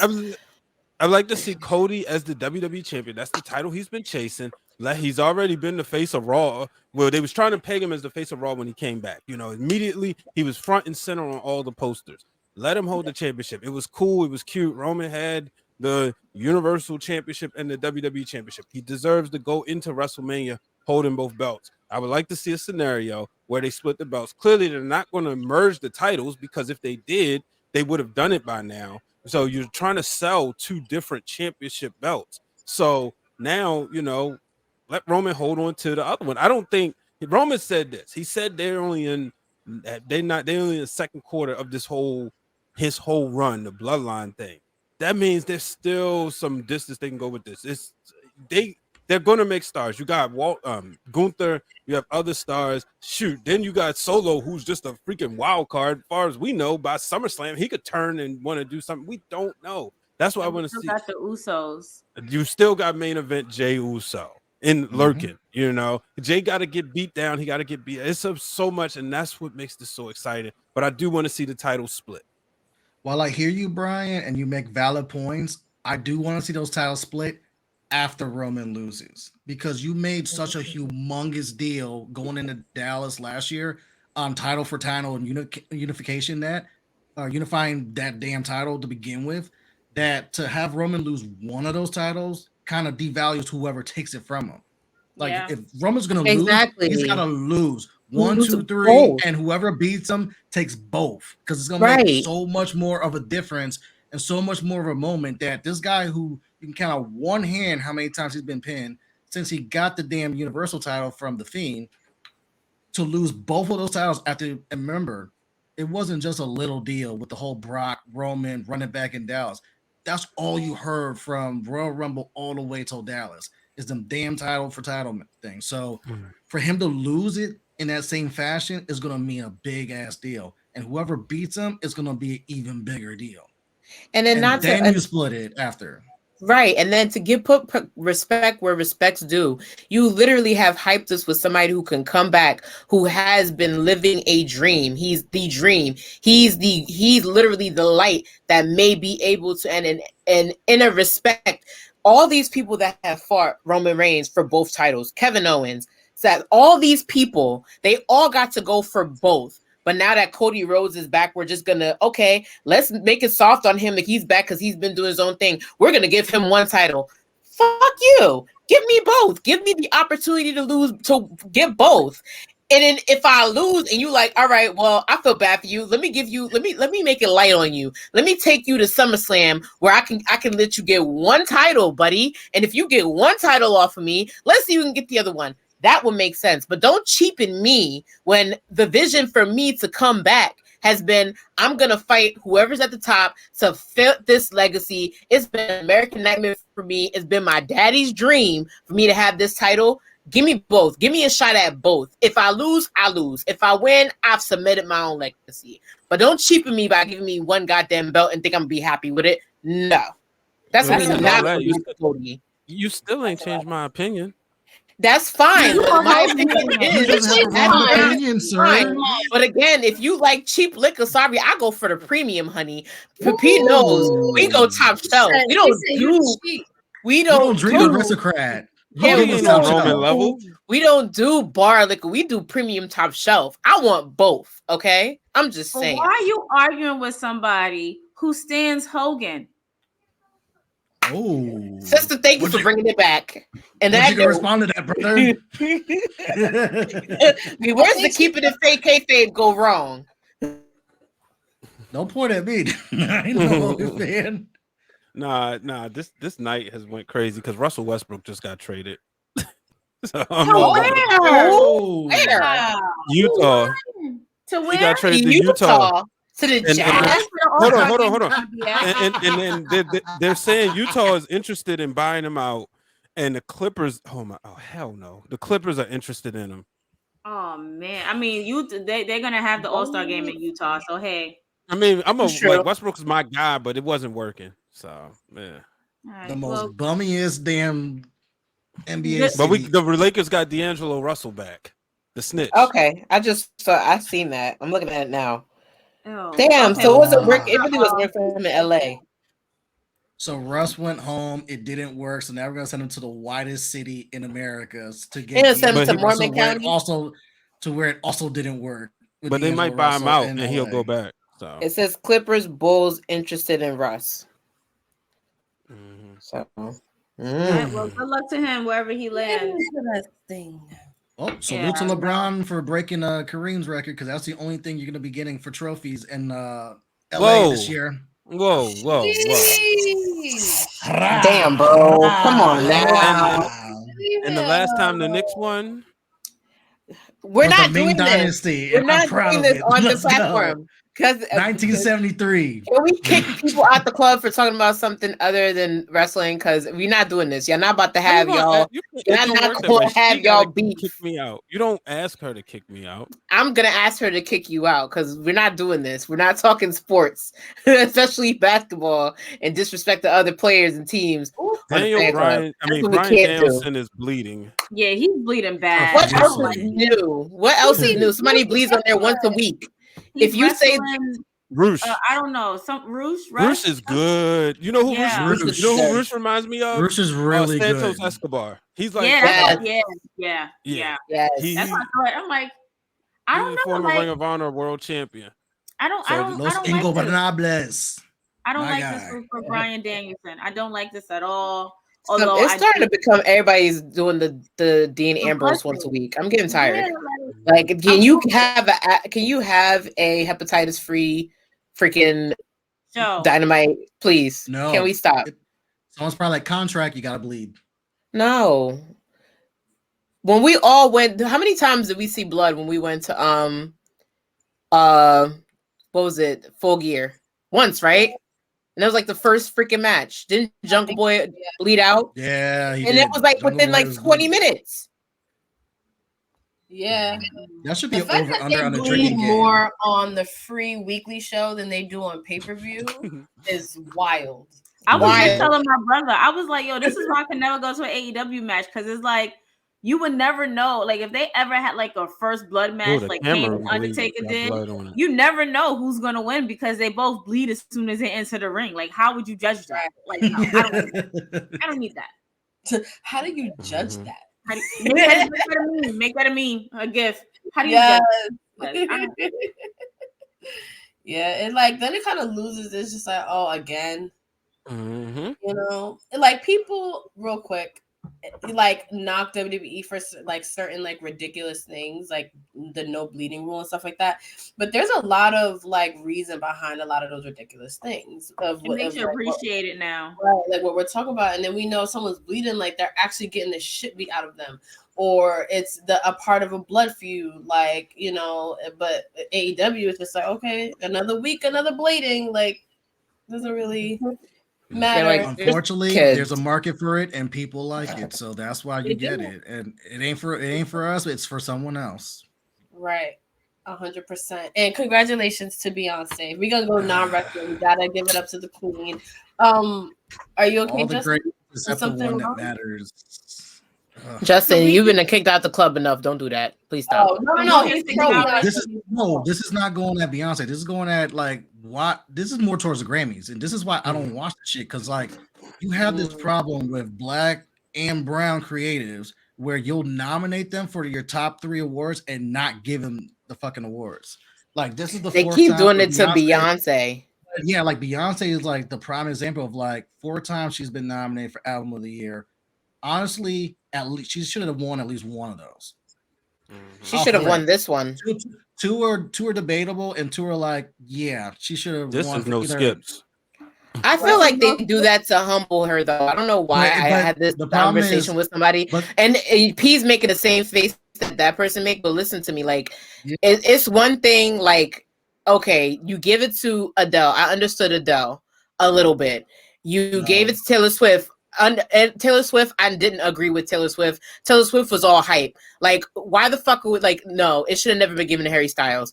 If anybody, and I said this, and people were kind of like, they understood where I came from. If anybody, but I feel like he's going to be taken care of when the Latin Grammys come. I thought Bad Bunny was going to be the upset.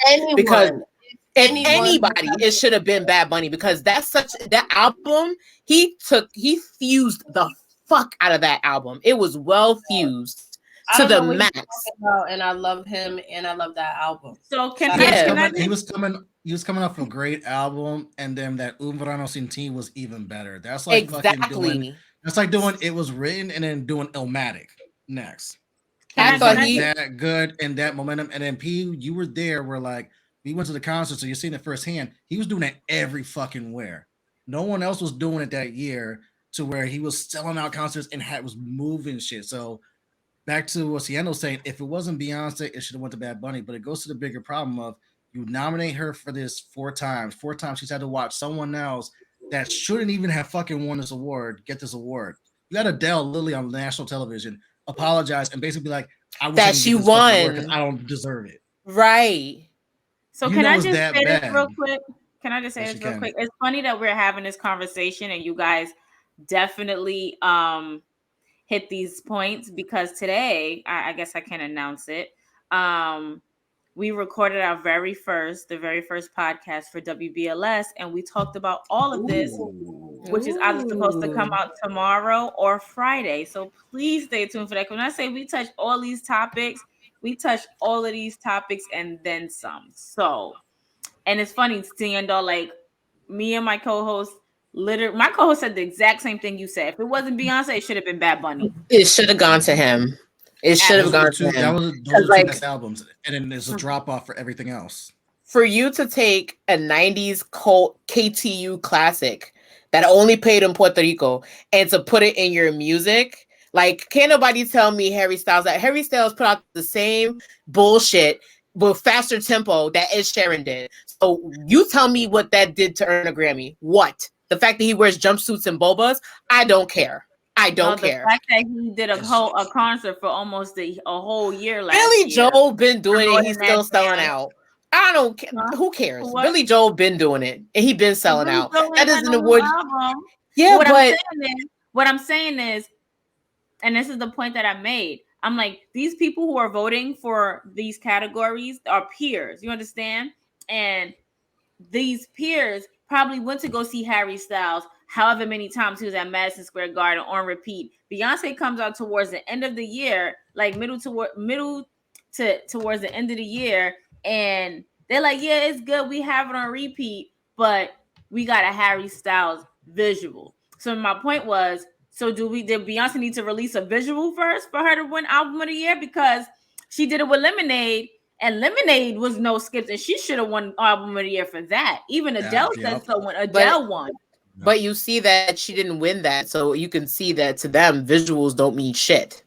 It's the overall problem. Visuals only mean stuff. It's the overall problem that the Oscars also have, which is it's the Academy. You don't have enough representation. You do not have people of color of representation in there. You do not have younger people that are in there voting, and it shows because usually it's certain people that get nominated and win, where it's like it's the same kind of fucking demographic, whereas they're the ones making the decisions, and you can tell it. Where it's like, how do you have a fucking soundtrack win album of the year? Make that make sense. Once I saw that win album of the year, that was the last time I cared about the Grammys.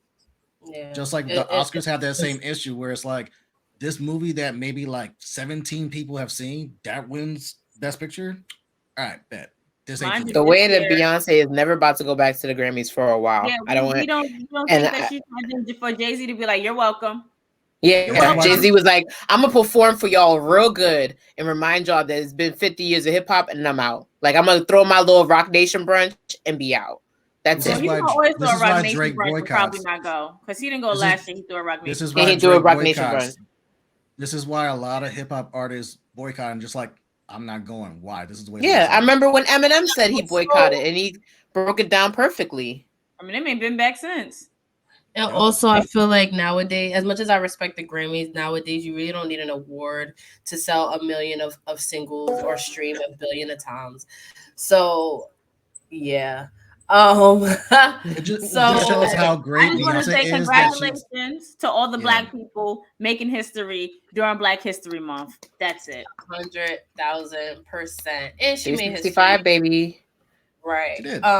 So I think this was a good fan club. I feel like they ended on Beyonce because that was fresh. Also, if you are going to MetLife to see her, I just sacrificed my whole freaking savings account on those tickets because fuck it, I'm treating myself. I will be at Club Renaissance. So if you see me.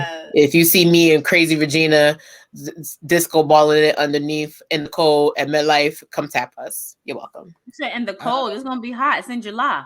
You don't understand the floor at MetLife. There's hot and then there's cold. Oh yeah, you did work Summer Jam. It's gonna be when I went to Coldplay. It was cold, but then again, you're right. It was in April in the rain, so it might be a little different. I worked Summer Jam 3 years in a row. I know, but I will be fashionably myself going there. Like we're planning outfits as we speak. Love that. I thought about going to the DC one, and then I was like, "Wait, FedEx Field? Oh hell no!" Next. I'm not going to the worst football stadium in America. Sorry, Beyonce. FedEx Field is trash. The cheapest one, I think, is the one out in the stop that's out in Chicago. Apparently, that's the cheapest one. And then Chicago in the summer, yeah. And then Europe is Euro, so it's gonna always be cheaper. So yeah, Chicago in the summer, nobody wants to get shot. It's a real risk taker there. But P, you was closing out, hun. Yes, thank you, Krista B. I do want to just shout out Vaughn, who says his mom rung the bell for finishing her chemo treatment. Oh, shit. All the blessings to your mom, and we hope she continues to get healthy. And, we're here for you, Vaughn, your family. We love you. We're happy. We're really happy for your mom. Hi, Nikki. So I want to end off with first off thanking you, Krista B, for popping in. We love a good Krista B pop in on Fan Club. We have so much happening this week. We dropped our Charlotte Part 2 series. We got Thirsty Thursday tomorrow with Backstage Brawl, and of course, CRISPA CONTRERAS. Very excited about that because, like I mentioned earlier, we've never had them on the show, and I'm really excited to sit and talk shit with them. I also want to give a shout out to Blue and For Your Wear. They just dropped their Black History Month line, dope sweatshirt, dope t-shirt. If you want to just run that real quick, Brian, just so people can see.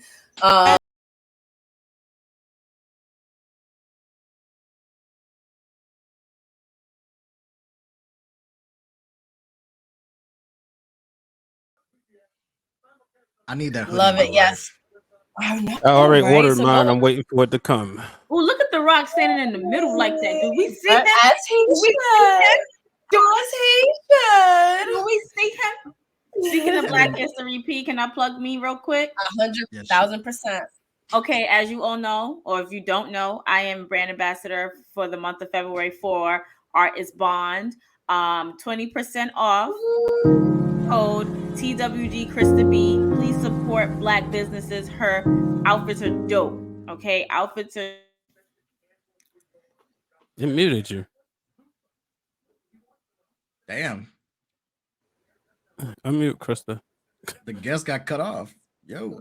Wait, how did that mute? Oh, it muted her. It was. Oh, because you played the video. See, mine is glitching. You was over. Oh, okay. Like it's glitching. So you could play the video again, Brian. Play the video again.